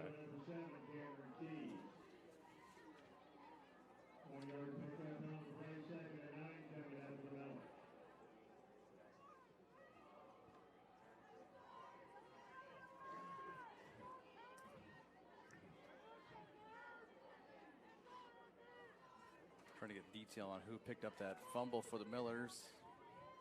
Hard to see from our vantage point. Such a scrum down there.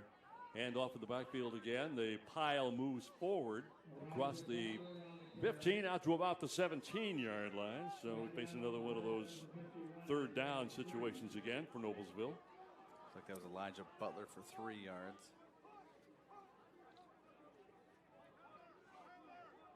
We have not called Sean Kinslow or Drew Kneiper's name yet in this game tonight. And Kinslow ran a lot last year, a lot more than I thought he would last week at Southeastern. That's the reason I mentioned that. I'm a little surprised. Anyway, it's third down and 6. Clock winding down to 7:35 to go. Third quarter of play here at Noblesville High School. Back to throw, thought about it running, and finally at the last minute pulled it back and fired it.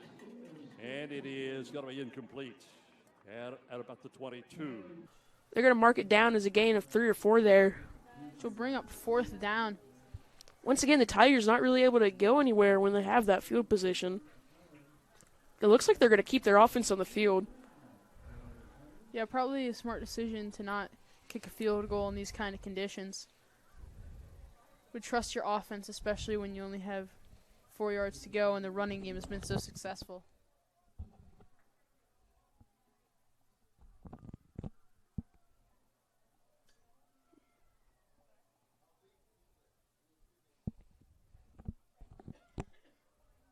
We're going to see the Tigers here lining up on this 4th down and 4. Marcus Rue in the gun. Rue, snap. He's going to fake the handoff. It's a read option. He's going to try and get outside. I think he's not going to get it. Good stop there by the Shamrocks. Once again, the Tigers just cannot make anything out of these field position.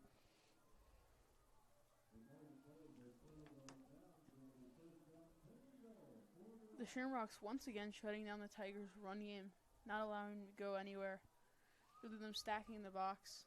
And even when they don't stack the box, they're still doing a really good job at capping off the outside and not letting anything get around them.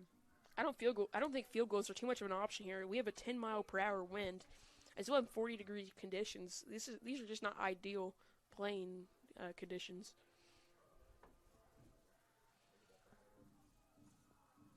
Boyson trying to make a move on the defender, but easily been one of the longest plays of the night from either team, as it's going to set the Royals up near field goal position here, as those looked like just some broken coverage as Boyson was wide open over the middle. Yeah, Boyson, all he did was run a quick post route, and there was no one in the middle of the field, and he takes it all the way up to the 31-yard line for the Royals. So great start to the second half. Hobson gives it off to Wirtz, looking to find options, finally breaks through the line, gets a decent gain there. Yeah, another good run by Blaine Wirtz. That one was power. They pulled a guard up the middle, and he had really good patience to wait to find the open hole, and then picked up a few yards, and now the Royals are going quick, already back on the line of scrimmage. Hobson trying to draw off sides, but looks for the play call again from the sideline. Yeah, as Tyler, you just noted, the quick hurry-up offense, they didn't go with any of that in the first half. Let's see if that maybe switches it up for them, as Hobson gives it again to Wirtz, but he's going to be tackled in the backfield for a loss.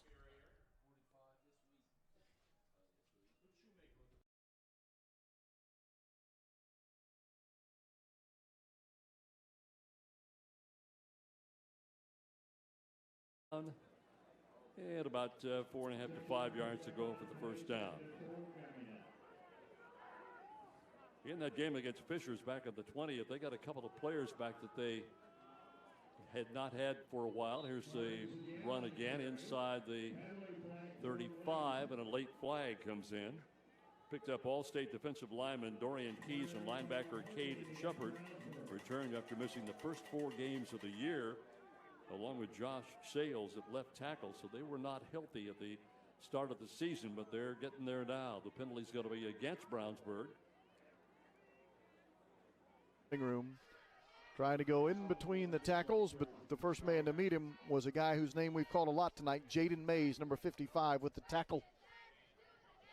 2 minutes into the third quarter. It's like when their backs are against the wall, Gavin Mitchell goes, I got to make a play, and he makes one. See if he can make one here. It'll be 2nd and 10.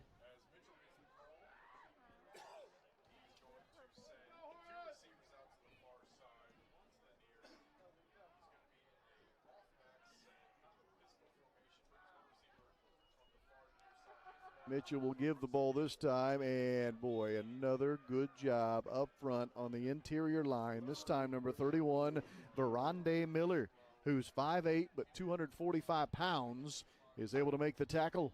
Yeah, on a night like tonight, if you can stay low, that's a huge advantage, and it's a great look there on the replay, how low he actually got defensively.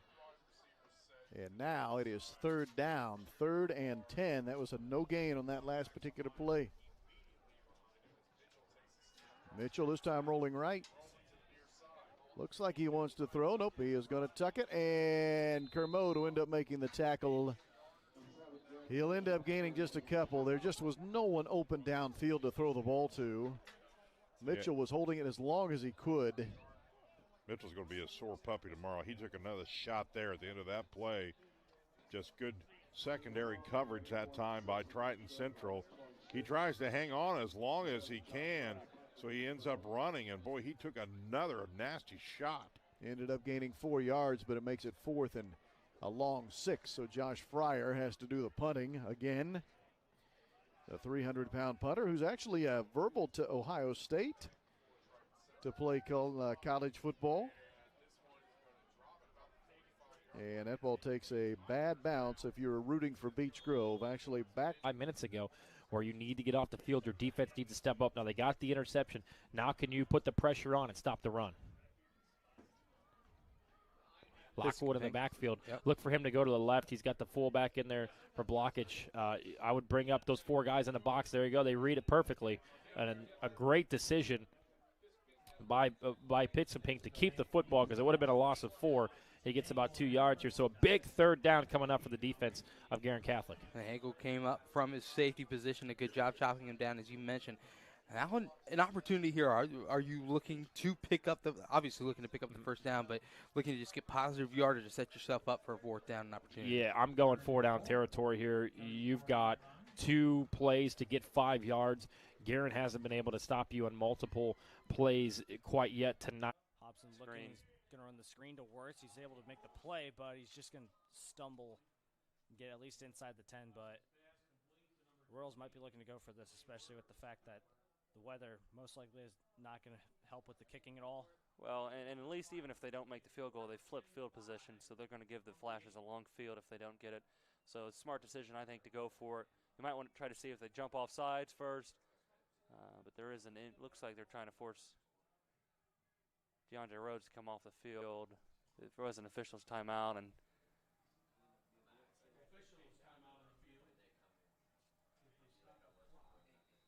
he's going to be allowed to stay on the field. So it is 4th down. Looks like we have another. And now, yeah, we have a Franklin Central injury now. So.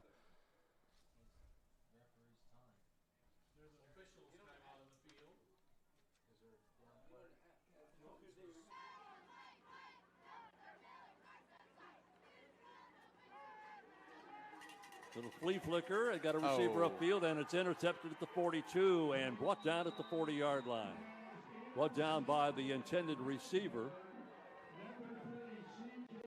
Here it is again. Little zipsy doodle. A lot of air under it. Yep. The play was there. There's just the ball didn't get there. That's back. They'll give it to Kermode. First man through. Touchdown, Triton Central. They just made that look easy. I mean, he wasn't touched. No. Wasn't touched, and it's 26-7 Tigers.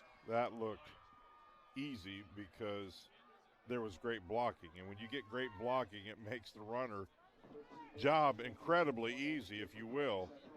I think this front line for Triton Central has clearly been the storyline for me, Rob. They have clearly dominated in this running game. They just have. You call it what you want. 3 rushing touchdowns in the game for Hayden Kermode. Extra point on the way from Mitch Kleeman. It is up. It is good. And we have ourselves a 27-7. 1,000 miles. Got to go for it here. Tough to kick in these conditions, especially with the wind coming at you. The same play they ran for the touchdown there in the second quarter, kind of a slow developing play, which allows your guy to get downfield. The ball was just barely overthrown for the incompletion. So big 4th down.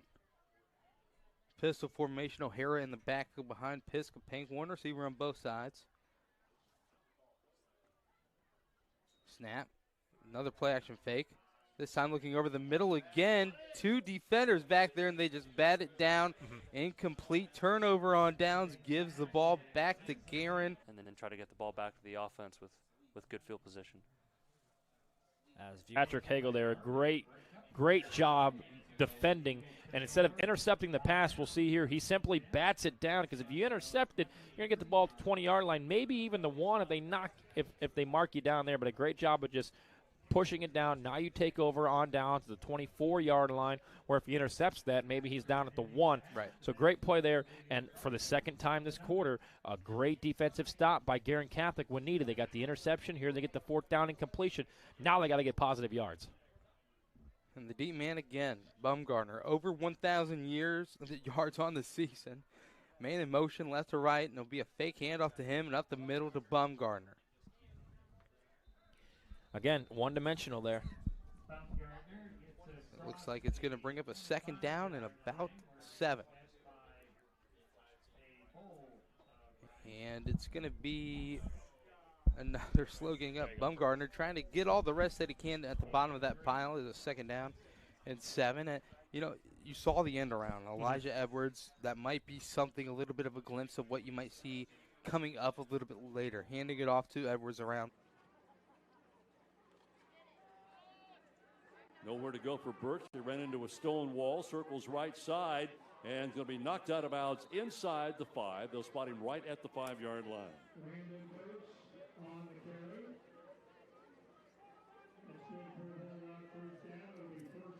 And it is another first down, third first down of this drive. 3 first downs in 5 attempts. Now first down and goal from the 5.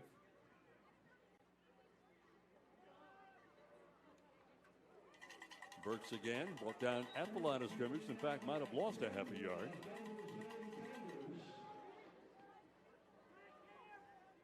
Burks getting some playing time, number 6, 5'7", 170-pound junior. You're wondering about the quarterback, Ben Easters, by the way. He is 6'3", 200, and only a junior. And Marcus, number 20, is a 6 foot, 190-pound senior. So it's second out and goal from the 5 again. Burks will try it again, and again be brought down. I think he might have gotten to the 3. Skyler Tolliver, who leads Noblesville in tackles with 59, comes in to make the stop. And they will spot it down at the 3. Third down goal. Unofficially, I do have Donnie Marcus at 240 yards. That'd be the third time then he has gone over 200 yards rushing. On the run, pass incomplete. Easter's 0 for 7 here in the second half, passing. And we talked about Easter's coming into the game, 76 of 137 for 1,271 yards, 17 touchdowns to his credit, and only had 2 picks against him. He's had 1 tonight, so 3 altogether. And the clock at 1:32 here in the third period. Fourth down and goal from the 3. You think Marcus might get this? Here he comes. Might as well pitch it. He's not going to get it, though. Good defensive stop that time once again for the Millers.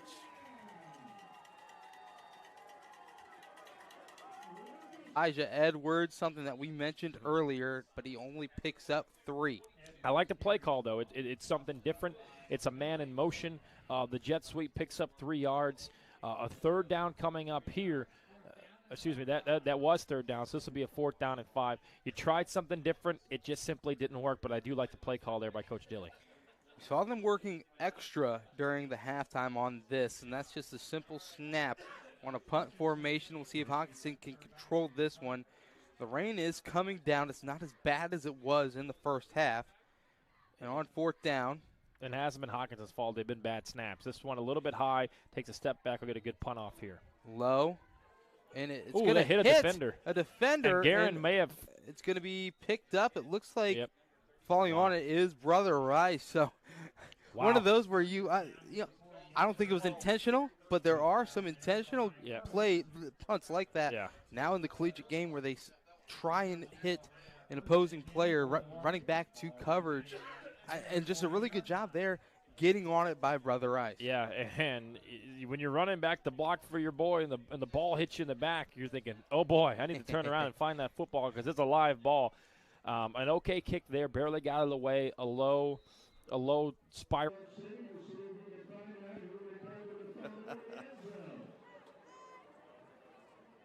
Bob Tremaine said they're going to review in New York. Wonder if our replay here in Noblesville.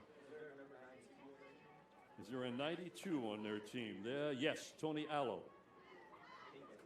Actually, here's the point after, which is good.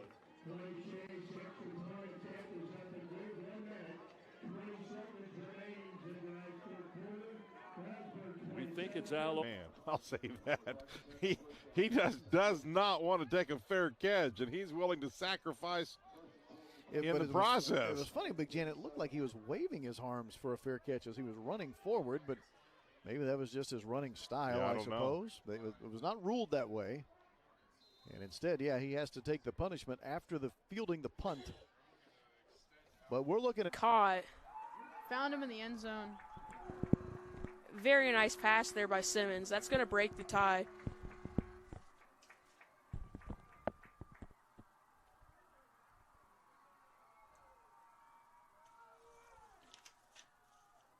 On the post route, he was able to get to the inside of the safety. The quarterback was able to put the ball right in his hands in the end zone.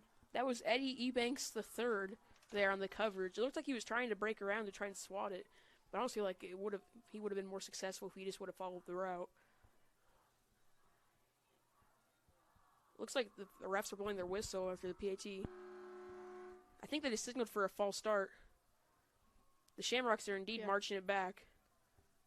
Shouldn't have too much of an impact, though. See if he can knock through again like he did when he kicked it when the whistles were already blown. How do you think we'll see the Tigers try to respond to this lead change here?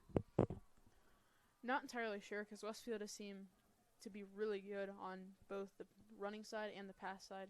So I think Fishers is just going to need to mix it up. Kick is up, and it's good. That's going to be a 14-7 game for the Shamrocks. He's going to take from this game is his team did not tackle well at all, at least throughout where we are right now with 5:14 left in this third period. They have not tackled well at all. You saw there, Esposito made the tackle, but as you mentioned, they're tackling him so high.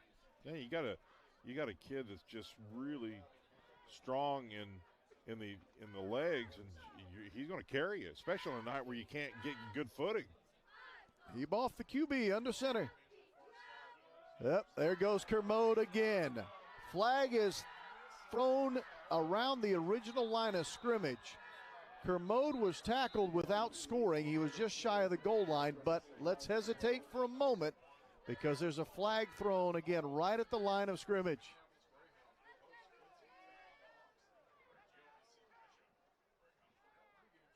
It's right in central, kind of they're motioning as if this call is going to go against them. Although we do have a long discussion here with our officiating crew. Let's wait and see what Allen. The first down plays for Brother Rice have been key for them today to keep the football out of the hands of Guerin. They've been getting positive yards consistently on first down, and another 5-yard pickup there, set down a 2nd down and 5. This time out of the pistol formation. This is one of those games where any snap could be one of those that just falls your way. This time, Piscopink has some space off the left side, and he's got a lot of room to rumble. Across looks like all the way down to the 35-yard line. Is going to say that's where he went out of bounds. So it looked like he was going to pick up a lot more, but did go out of bounds at the 35. Picks up enough for the first down. Guerin's defense on their heels. They don't know if it's going to be, a Longwood run up the front or what we just saw here, the quarterback keeper. Great blocking there downfield to open up the man enough for the first down. And Piscopink gets the first down. The chains move again for Brother Rice. And Fumble, now there it's it is. another muff snap. Just like you talked about it. Any snap. That's why you have to be paying attention at all times if you're Guerin to find that football because this is the 5th or 6th time we've seen it on both sides of the football, and it's going to happen again. And we talked about them going under center. We saw them go under center on that 3rd down and 1 conversion. It's truly puzzling with the game where it's at right now, and you're going to be running the football a lot to just continue to go out of that pistol formation. And a lot of times, a lot of the sets and formations that they run, it's just better, easier, and more comfortable to come out of the pistol because that's what you're used to doing. But I'm going under center as many times as possible as I can just because I don't want to risk a fumble like we just saw. Now an I formation, look for either, and let's see, it'll be a official's timeout. And they're going to reset, or the referee was raising the roof, whatever you want to say. Raising the roof. But again, I formation here. Look for obviously the two front men to block, but you got to be on your toes if you're Guerin because there could be a quick handoff to the second running back in formation. The old Maryland eye, play action fake, over the top. I'm surprised. And there was I'm surprised by there. the play call. I'm surprised by the play call. Yep. I know you're trying to get up by 3 scores here and get to the end zone, but throwing that football in the double coverage like he did behind him, that could have spelled disaster. If that would have been a pick, he would have been gone because there was way too much space here. So 3rd down and 12, I expect a little bit more of a conservative approach here. And to keep the ball on the ground, it's 4 down territory. 3rd down. Clock does stop with the incompletion, so that is the puzzling thing, as you've mentioned. Pistol formation again, taking the snap, turning, and handing it off. O'Hara has it around the left side, and he's going to get driven out of bounds. So late flag is thrown. Possibly a hold. Yep, it'll be a holding. I'm declining this again for the 3rd time. I'm going to decline this, and I'll take the 4th and 10 as compared to a 3rd and I would decline it to go to a 4th down. Yeah, and that's the 3rd or 4th time that they've had to do that tonight. Decline, yeah. Looks like they will decline it. So it's going to be a 4th down and 11. It'd be interesting to see what they do here as far as Brother Rice on offense. Maybe you line up, you try to get them to jump. I would probably punt it here and just try to pin them as deep as you can. But 4th and 12 coming up. They're going to accept it. They're going to accept the penalty. I guess I understand it a little Look, more of a I think field they're position confused on game. the sideline too. Oh, Now we're going to bring it back. So what are we doing here? They say no, no, no. Yeah, I'm declining this penalty absolutely. I'd rather have a 4th and 12 than a 3rd and 17 and give them one more chance to gain positive yardage here. So it'll be interesting to see what happens here. 4th and 12, they're going to line up to go for it. Maybe you get Guerin to jump and you make it a 4th down and 7, but I would punt it. But if you're going to throw it deep to where if it is intercepted, yep, he's gonna come back and punt this football. The old pooch punt. And it's blocked. Big time block. Scoop. And it's going to be and it's a great recovery there. Yep. Great play there by Guerin Catholic's defense. That's the 3rd time this half that they've had to get off the football field. Zavac is throwing, and it is incomplete, well short of the intended receiver. And looking for a flag, nothing down there. So it's 3rd down.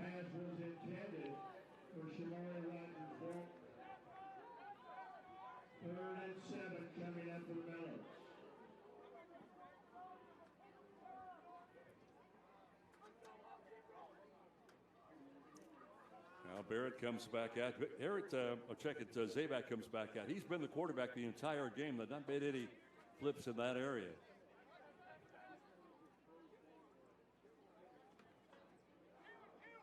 Look for him to try to go perhaps to Barrett this time. He's been one of the guys they've been able to throw the ball to. Instead, the handoff and caught behind the line of scrimmage. Absolutely nowhere to go for Butler. Yeah, that box was stacked. And then you saw number 41, Jalen Wilson, one of the leading tacklers for the Bulldogs. Just jumped right in there, and Butler went nowhere. So it's 4th down. Don't expect to see Addison come in to punt this ball away. It's 4 down territory. He's already punted the ball 7 times today. Clock inside 10 minutes now, and a timeout will be taken. All night. 2nd and 5. Again, Bumgarner. Bottled up, taken down. I don't know. I don't know what else you can do. This is what you're.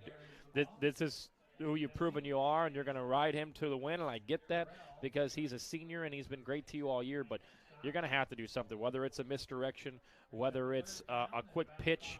But running to the right gap, running to the left gap is not getting you any kind of positive yards. 3rd down and 4 is the spot. It's going to be opportunity. Obviously, you're 4 down territory every single play from here on out. It is an I formation. It's Gelov under center. I'm waiting for Dominic Ferrucci to step up and make a play too. Throw it to your guy that you have a need. Flag is thrown, and Bumgarner gets tripped up.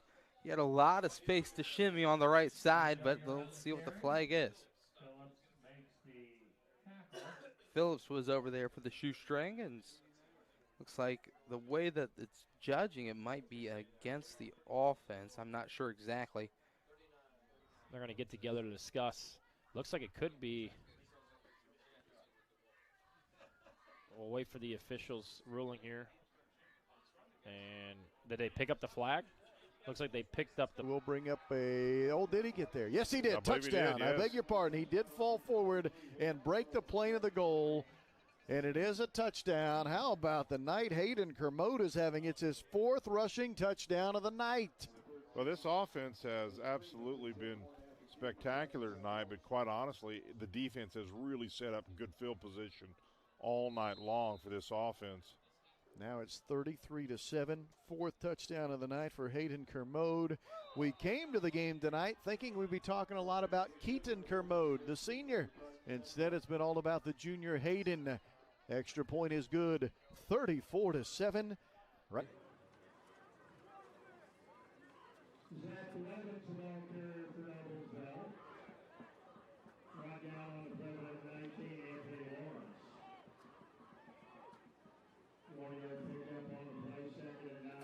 Substitutions coming in right and left. Elijah Butler coming back onto the gridiron for the Millers. He will set up in that tailbacking spot. 8:51 to play. Clock is running. 2nd down and 9. And he'll get the ball to Butler. I'll check it. Going to keep it. Zabak hangs on to the football. Gets good yardage down to around the 20. Around the 10.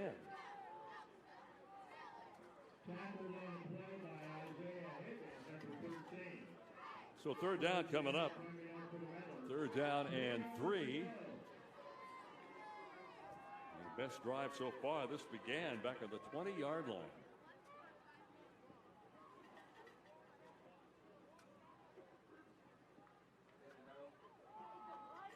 Up the middle, again, down to the 5-yard line. Nice run again by Elijah Butler for the Noblesville Millers. Butler coming into this ball game had 45 carries for 93 yards.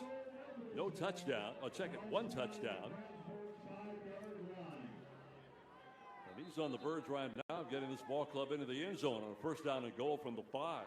You might as well let Butler finish this or yeah. Zabak on a keeper.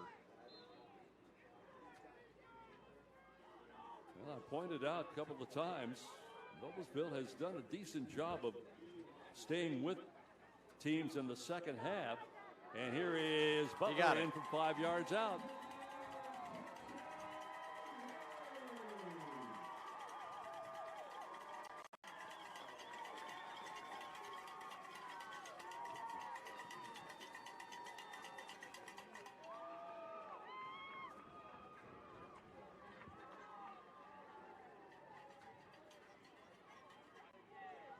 Now the point after for Madison.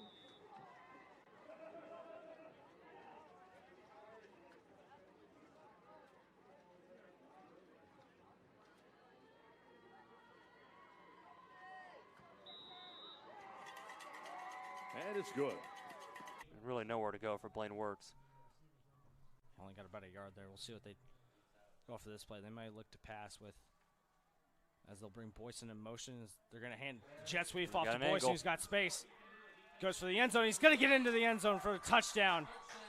Great play call to run with the jet sweep to the far side where he had all the green grass in the world, especially with blockers in front of him, as it's going to be Boyson's first rushing touchdown of the season off the jet sweep package, as it could be a chance here for the Royals to tie it up with this extra point. Yeah, great run by Ben Boyson and great blocking on the far side by the offensive line and the wide receivers, but it's a big extra point. This isn't a gimme. With the weather conditions, it's definitely slowed down with the rain, but it is still sprinkling, so it is not going to be an easy extra point. But the score is 7-6, and here comes Drolis for a huge extra point.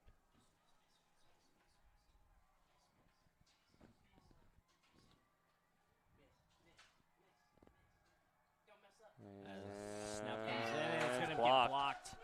Wow. The holder right there, number 5, Luke Childers, just couldn't get it down in time for SRN. Where are we at? About 920 followers. Trying to get 1,000. You can get a $55 Aspen Creek gift card if you're the 1,000th. Is it 1,000th? I was really bad. I was really bad at math. I was a journalism major. So I try to stay away from the math books at all times. If you've got about 20 minutes on your hands, quickly create 80 Twitter handles. And 80 fake I'm emails. joking. I'm joking. You need but to leave your mom's basement if that's the time you got on your hands. If you want a quick, tasty all right, dinner. 4th and 10 here. You've got to pass the football. You got a man in motion. It's got to be a quick fire here. You got to throw it. It'll be a fumble off to the right side, and they're going to say it's incomplete. Turnover on downs either way for the 4th down and 10. I know you're waiting for somebody to get downfield, but you've got to throw the football. You've got each quarterback in their head has a 2.5 to 3 second clock where you've got to get the football off. They don't there. He waited about 5 or 6 seconds. The pocket collapsed. That led to what was either the ball slipping out of his hand. Maybe it was deflected, but it was incomplete. And that's disastrous for Guerin. That kind of kills anything that kills all your momentum. And now if I'm Brother Rice, I'm running the football and getting back on that warm bus for a 4.5-hour trip back north of the victory in my pocket. Yep. No point production here in the second half. A couple of first downs picked up on both sides, just nothing going. A lot of defensive stances as Brother Rice takes over. It'll be a handoff to Jaden Johnson, who gets stood up and taken down as he does stay in bounds. Yep, and that's the key here for Brother Rice is just to stay out of bounds, good snaps, because I understand Guerin hasn't scored all night, but as a coach, if you're on the sideline for Brother Rice, you're thinking, if we give them any chance with the football back or any kind of scoop and score, it's 12-7 or 12-6, and that cuts it in half. And on a weird night where it's wet, onside kicks, crazy things are going to happen. In my mind, if I'm Brother Rice, I'm staying in bounds, and I don't want to give the football back. Johnson again taken down this time. He only needed to gain a yard for the first down. He does not get it. So to bring up a big third down play here. Great tackle there by Hawkinson to get the pressure into the backfield and make the tackle, wrap up and push him back. Great pursuit as well by Patrick Hagel. And no timeout taken as well by Guerin. They're going to milk this one all the way down with a little over 3 minutes remaining when they snap the football here. First down would be huge for the visitors from Michigan. Brother Rice in the pistol. Back in the game is Jack Lockwood. He'll turn, he'll get the handoff up the middle. He does get tripped up initially, breaks through the tackle, and picks up enough for the first down. Across the 45, it'll move the chains, and now begins the... Third down and, what do you say, 3rd and 4, they're going to call it here.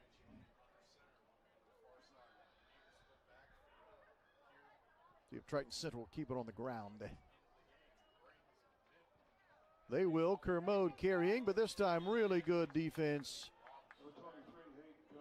Now that time the defense was ready. Was that number 52 I think? Yeah, exactly Jaden Mullins, the junior. The Mullins, the D lineman makes that tackle. Yep. Nice penetration there. Ends up being a loss of a couple of yards. Good play by the junior. They will not have to run another play if they do not want to, and I don't think Triton Central does. They're leading 34-7. They'll just let the clock run out here as the third quarter will come to a close. Two touchdowns here in the third quarter from the Tigers has helped put some distance between them and the Hornets.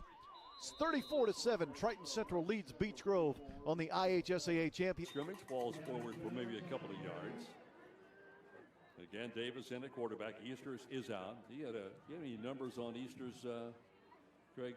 He didn't have a normal passing night that he would. Looked like he was 3 out of 11 for, looks like I've only got him for 20 yards and an interception. No touchdowns tonight. Well, we'll lay off part of that on the weather. But he's had a couple of games where the numbers have not been that outstanding. But he's had other games where he's just been super. And we'll try it on the ground one more time. Looking here at Easters, he had 88 yards against Westfield. Well, for the most part, that was his down game. Everything else has been in the 100-plus yards, with a high of 220 against Zionsville and 222 against Franklin Central. So it's second down and 8. Yeah, speaking of 200s, unless they bring him back out for any more toes to the ball, Donnie Marcus, 246 yards on 26 carries. Penalty called against Noblesville, moves the ball down to the 20-yard line. And gives him a first down. First and 10 with 4:20 to play. Clock is running.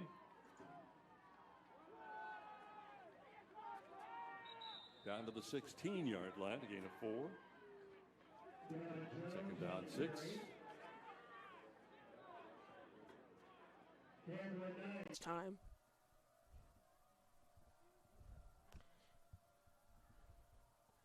Shamrocks have several in the box here. It looks like an offsides, but I mean, I've seen that several times from number 2. Let's see what the refs say. Pass complete there. Down on the sidelines. They will mark it as a 3rd and 2.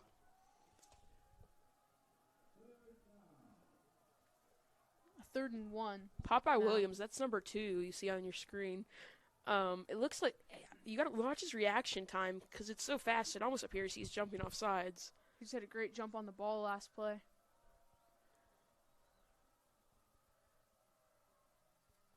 Rue handing it off to Scally.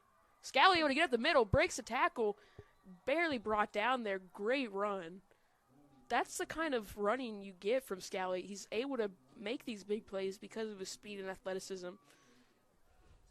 He's really a threat when you hand it off up the gut to get outside and get downfield.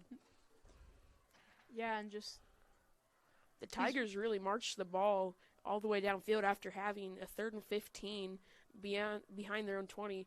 And now they're on the Shamrocks 15 and in prime position to score here and take this lead back. Time and time again, we've seen his downfield vision, just being able to see the gaps and run through them.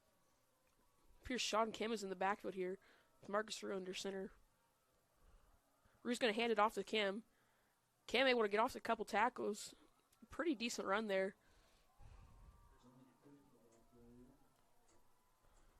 I don't see any reason for the Tigers to stop running the ball here. They're having success, and they need to kill clock. If it ain't broke, don't fix it, if you will. So that run will bring up a 2nd and 6 for the Tigers as they approach the 10-yard line going in. Tigers coming out in the I formation. Kim in the backfield. They're going to hand it off to the fullback here, pushing the pile.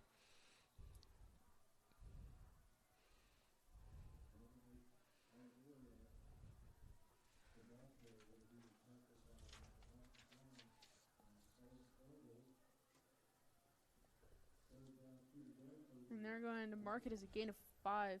That was Dominic Oliverio there on the carry. Marcus Rue under center. Single back formation. 3rd and 1 for the Tigers. He's going to hand it off. That's Scally. Scally able to get a touchdown there. Running straight to the middle. And that'll put the Tigers up by 5. Hopefully they can either knock the extra point through, or I think they'll probably go for 2 at this point. I think we could see could see the Tigers going for 2 here to make sure that the Shamrocks can't take the lead with the touchdown. No difference in a 5-point lead versus a 6-point lead.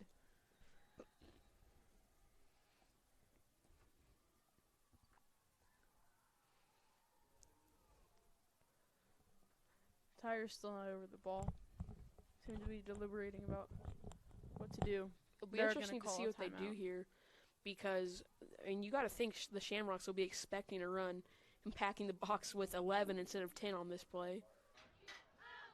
Well, there's no blocking on this left side at all, so there's no seal blocks at all. And I'm not sure that wasn't a busted play. It may or may not have been, but nevertheless, he literally just was confronted with 3 Tigers who really had never been touched. Well, let's call it 3rd down now, and 18 looks like 3rd and 18 here for the Hornets of Beech Grove. Mitchell wants to pass this particular play. He's under some duress, steps up from some trouble, away from some trouble, I should say. Throws on the run, and that ball is out of bounds. Was not caught anyway. Had it been caught, it would have been caught out of bounds. In coverage over here on the near sideline was Jordan Brandman, the senior. And number 9 knocks that ball out of the way of the intended receiver. It'll be Welcome back to the Fisher Sports Network. It appears the Tigers are indeed going for 2, and they are. Marcus Rue, empty back formation. I personally thought they'd run it here. Interesting decision here by Coach Wimmer.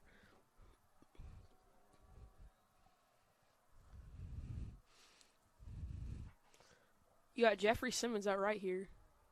I wonder if we'll see Marcus Rue keep it or do it looks like there's a jet sweep. It is a jet sweep. No, it's a keeper. Sorry. He's going to get stuffed there. I don't think that's necessarily the worst thing in the world. We finally get a fair catch. He goes, I'm thinking maybe somebody said something to him. He goes, I got away about 2 or 3 times tonight living dangerously. The last thing I want to do is turn this ball over. Yeah, Coach Abel might have told Trent, hey, just catch it. Just catch it. Yeah, now here. Let's go ahead and we'll be okay with a fair catch, and let's get this game over with and get out of here. How about this? Barn burner alert. In your territory of the woods, Zionsville, 21. Avon 21. Wow. In the fourth. Wow. Who would have thought? Zionsville's been all over the place this year. They've been in some games, out of some games, but that is a barn burner alert for sure. Surprising score there. Yes, sir. That is a surprising. Lucas Kleeman is the ball carrier here for the Tigers. Mr. Vanderweilen for getting that score to us. That is a barn burner alert. Well, everyone else in 6A probably rooting for Zionsville right now. Zionsville's got more fans tonight than they've had in years. In the Hoosier Crossroads Conference, I guarantee everyone else is rooting right now for Zionsville. Well, to the point, I don't think there's really a team in the Hoosier Crossroads you can take a night off. I mean, Franklin Central surprised somebody. Yes. Noblesville surprised Franklin Central. I mean, on any given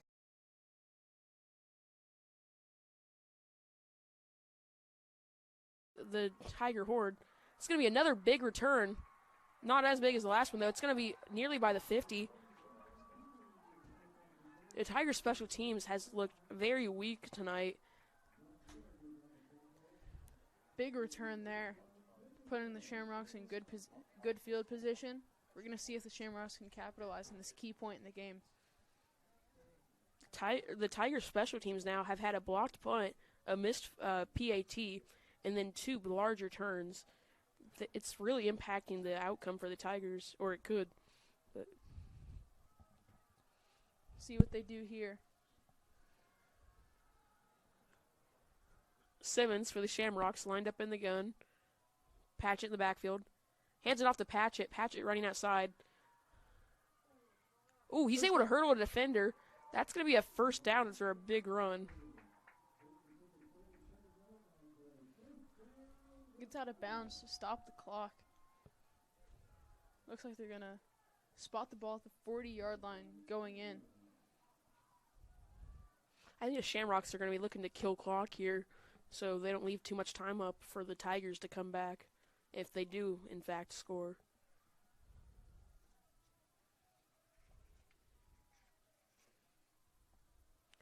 Simmons dropping back. Feels the pressure. He's scrambling. He's brought down. I think that should be intentional grounding. The flag is down. Good call. There was nowhere in sight.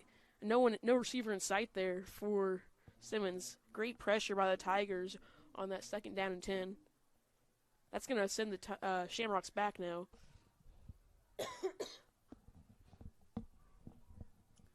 Yeah, good play with the Tiger defense, just closing the pocket and making sure he didn't escape.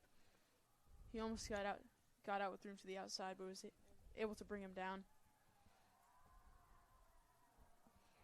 The refs give the signal. It is, in fact, an intentional grounding. I think they definitely made the right call there, John.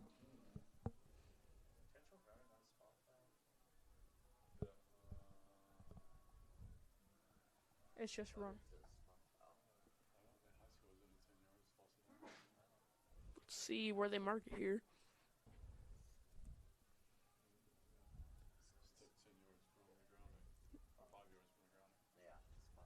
So it'll be a 5-yard penalty from where the penalty was committed. Foot race here, and boy, if Triton Central knocking on the door again. This is a team that offensively has only averaged 24 points per ball game. Put 10 more on that average tonight, and they could even add to this total. Yeah, Bailey was able to get him pushed out of bounds. At least stops the Tigers for the moment. But they're looking at 1st and goal here from just outside of the 5-yard line.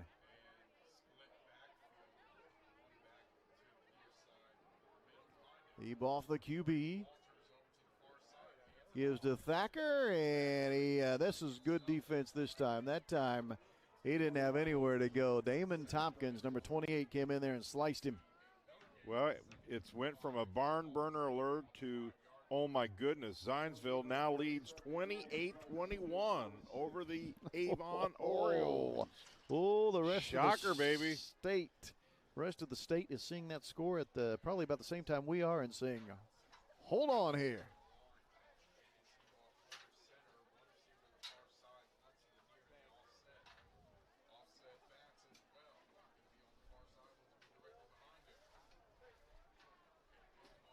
He bobbled the snap, then gave it to Thacker, and the bobble of the snap really blew up the timing of the play, and then the guy that blew up the play was Timothy Ernst, and now we have a late flag come flying after the play. Ernst, the sophomore D lineman, made a really good tackle in the backfield for the Beech Grove Hornets, and then there was some extracurricular activity after the fact. So let's see who this dead ball foul is going to go against. It is a personal foul, and it is against Beech Grove. So they get a really good play made by their D lineman, the sophomore Ernst, but then it's all wiped off because of a penalty. It'll be an automatic first down, first and goal here for Triton Central. A little bit of frustration, it looks like, maybe coming through now for the Hornets. Timeout called by Westfield. Seems they'll need a second to talk over what they're going to do on this crucial play. Because if they don't convert, all Fishers needs to do is essentially get a first down. I think the Tigers are going to be more than okay at that timeout, as that's going to just leave Westfield with one less opportunity to stop the clock if or when the Tigers get the ball back. We'll see what the Shamrocks can do here. They've been able to have big plays in crucial moments so far in this game. I think the quote-unquote winner of this play right here will eventually win the game. Because this is just an extremely momentous play right here. Looks like they'll line up 3 receivers to one side, only one on the other. We see Simmons in the gun here. Tigers once again coming down that sort of 3-man up, 2 deep. Tigers almost getting to Simmons. Simmons is able to get the pass off. Kind of spins out of one tackle, but he's not going to get it. That's a stop there. Turnover on downs for the Tigers, or for the Shamrocks in the Tigers' favor. The Tigers are going to get the ball back here with 2 minutes and 34 seconds left. On their own 40-yard line. That was a very clutch and important stop there by the Tigers on that drive. But it's not over yet for the Shamrocks. If they can pull off a stop here, then still have a chance of winning the game.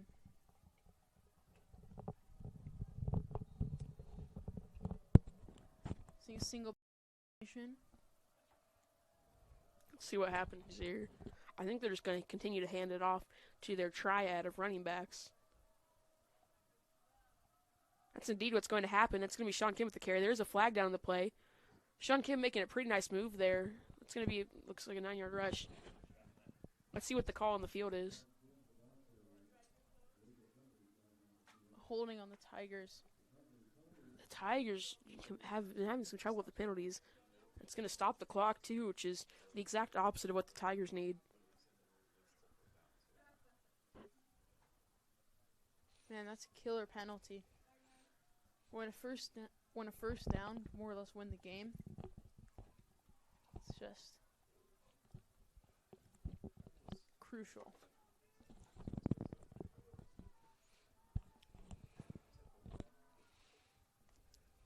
Fall to 2-5 in conference play, and this will be the final conference game of the year for Beech Grove. They are out of conference next week when they host East Central. Rob, I got another barn burner score for you. Carmel, who's fell on some tough times, leads Warren Central 28-0. Wow. How's that one for you? Didn't see that coming, partner. Inside run for Beech Grove. Wrapping up on the tackle was Kenny Gibson. I'm not sure it would have been Carmel. They got beat by Lawrence North at homecoming, and I'm not sure Yeah. Carmel's lost very many homecomings in this millennium, so they probably got refocused and then some this week, I'm thinking. Well, did we have a penalty flag thrown here deep in the secondary possibly?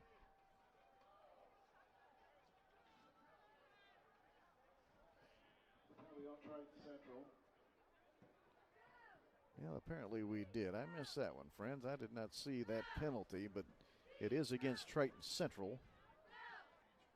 And it ends up being, it's actually a 10-yard penalty.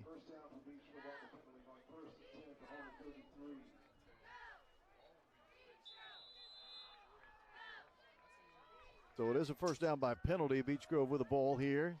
And 40-7, Triton Central the lead. And there's an interior run, and Tyler Poindexter, number 61, makes the tackle. Meaning.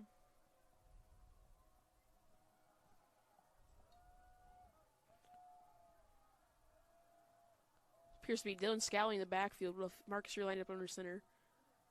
Marcus Rear's going to hand off to Dylan Scally. Dylan Scally's got room. Almost breaking a tackle. Good run there.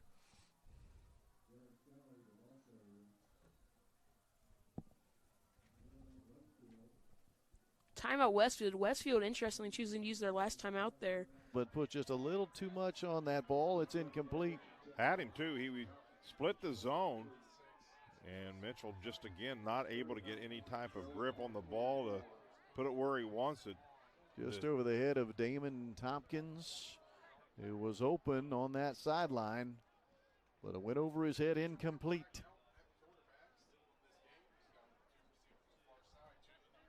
Be third down and 9. Mitchell's going to keep it on an inside. He faked it on there on the zone read to the freshman running back, then kept it himself. And he did get himself up to the 45-yard line. Won't be enough for a first down. I said 45. I should say near the 50. He's just shy of the midfield stripe. At the 49, they're going to technically put the ball. And so it will be fourth and medium, and Beech Grove going to go for it here. Well, I'll tell you one thing. Mitchell, he's put all the effort he can possibly. Marcus Rue under center.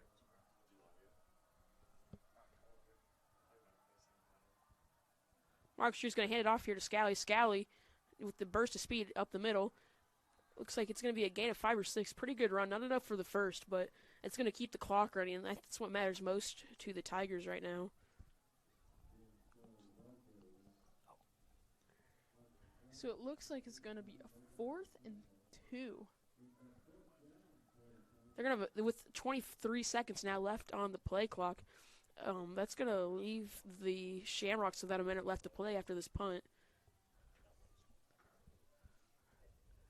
I think the Tigers are going to call a timeout here as the play clock winds down. I think that'd be definitely a smart call by Wimmer here, and yeah, they're not getting into formation. That is what we'll see here. Yeah. So we're going to see a timeout called by the Tigers with 1 minute and 4 seconds left on the game clock. Clarksville wins its second game of the year over Corden Central 34-29. So congratulations to Clarksville.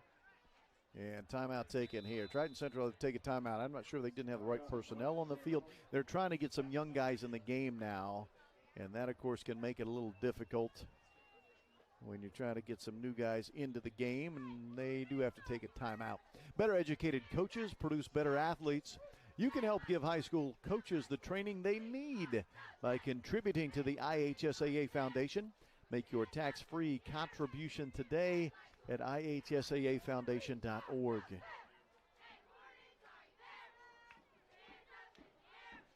Impressive one. Any other part of the team has been like the biggest part of their overall offense, because they've had 2 times when their special team set them up in really good position, and they've just had general success on special teams against the Tigers tonight.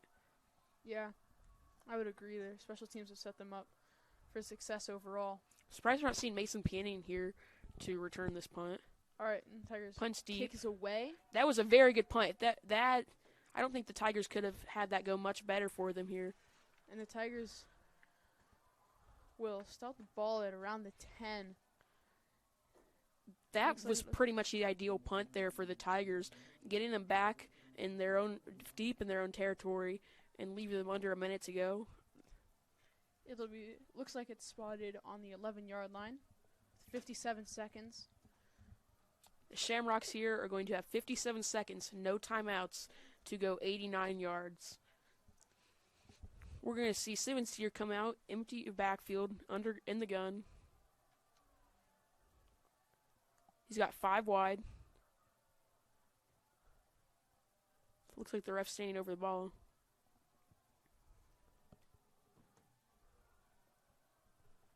Both teams are out of timeouts.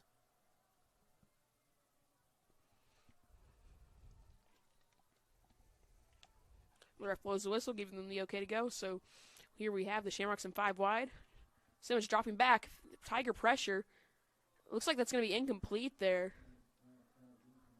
I think that Tigers almost would have preferred it if the Shamrocks would have caught it there because it would have kept the clock running. Yeah, it almost looked like he purposely dropped it because there was no way he was getting out of bounds. I think that's a very real possibility, John. 52 seconds left in the quarter. Another 5 wide here. Once again, the Tigers getting some pressure. This time the pass is complete. Oh, it is knocked out. Let's see if they'll call it a fumble. Big hit there by the Tigers. Incomplete pass. They're going to call it an incomplete pass. I think it's because he didn't make a football move there, so it's going to be ruled incomplete. There's a player down and a flag on the field. The Triton Central Tigers, after they failed on 3rd and short. Mitch Kleeman out to do the punting now. And don't forget, we still got 1 week of regular season action left, fans. Next Friday night, week 9. I don't think we know where we're going yet, do we? Not been determined? To be determined? I'm always the last to know, so don't ask me. I normally find out Thursday night.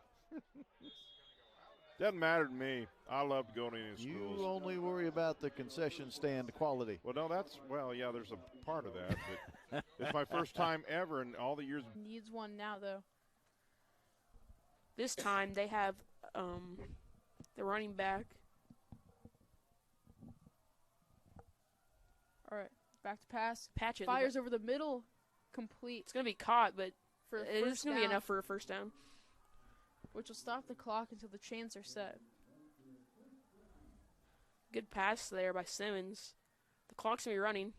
He's going to spike it. The ball. So Westfield is set up on their own 30 with 38 seconds left in the game to try and go down and score.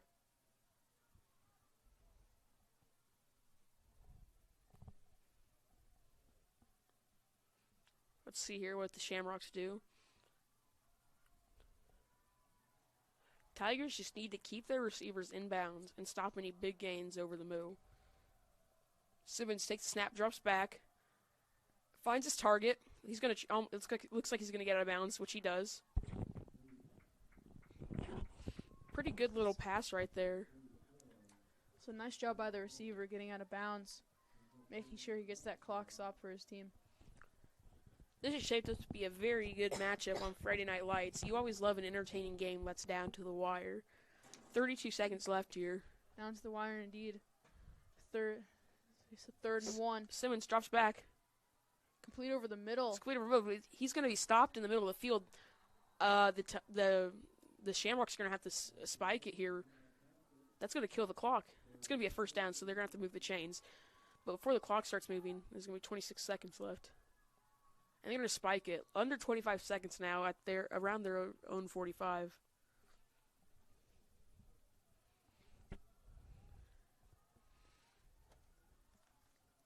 Shamrocks need a big play downfield.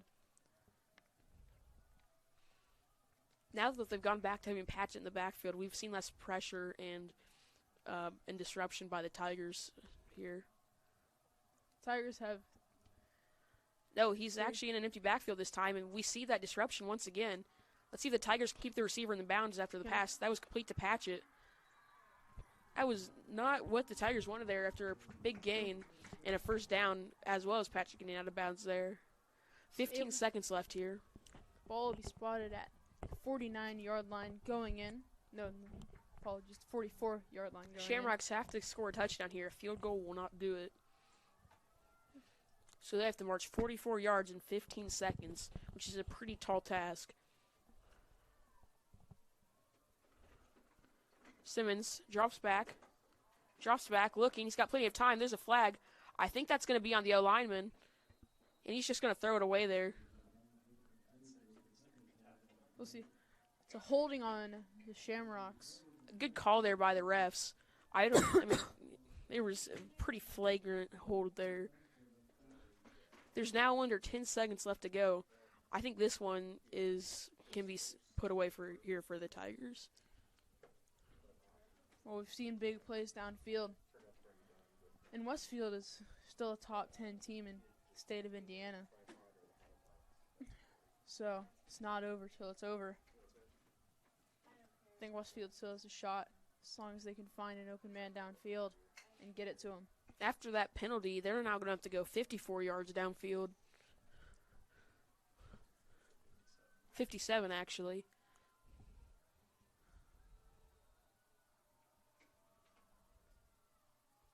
Simmons takes the snap, drops back looking. He's getting pressured. He's going to have to run himself, and he's going to be down. And it looks like that's going to be the end of the game. A win after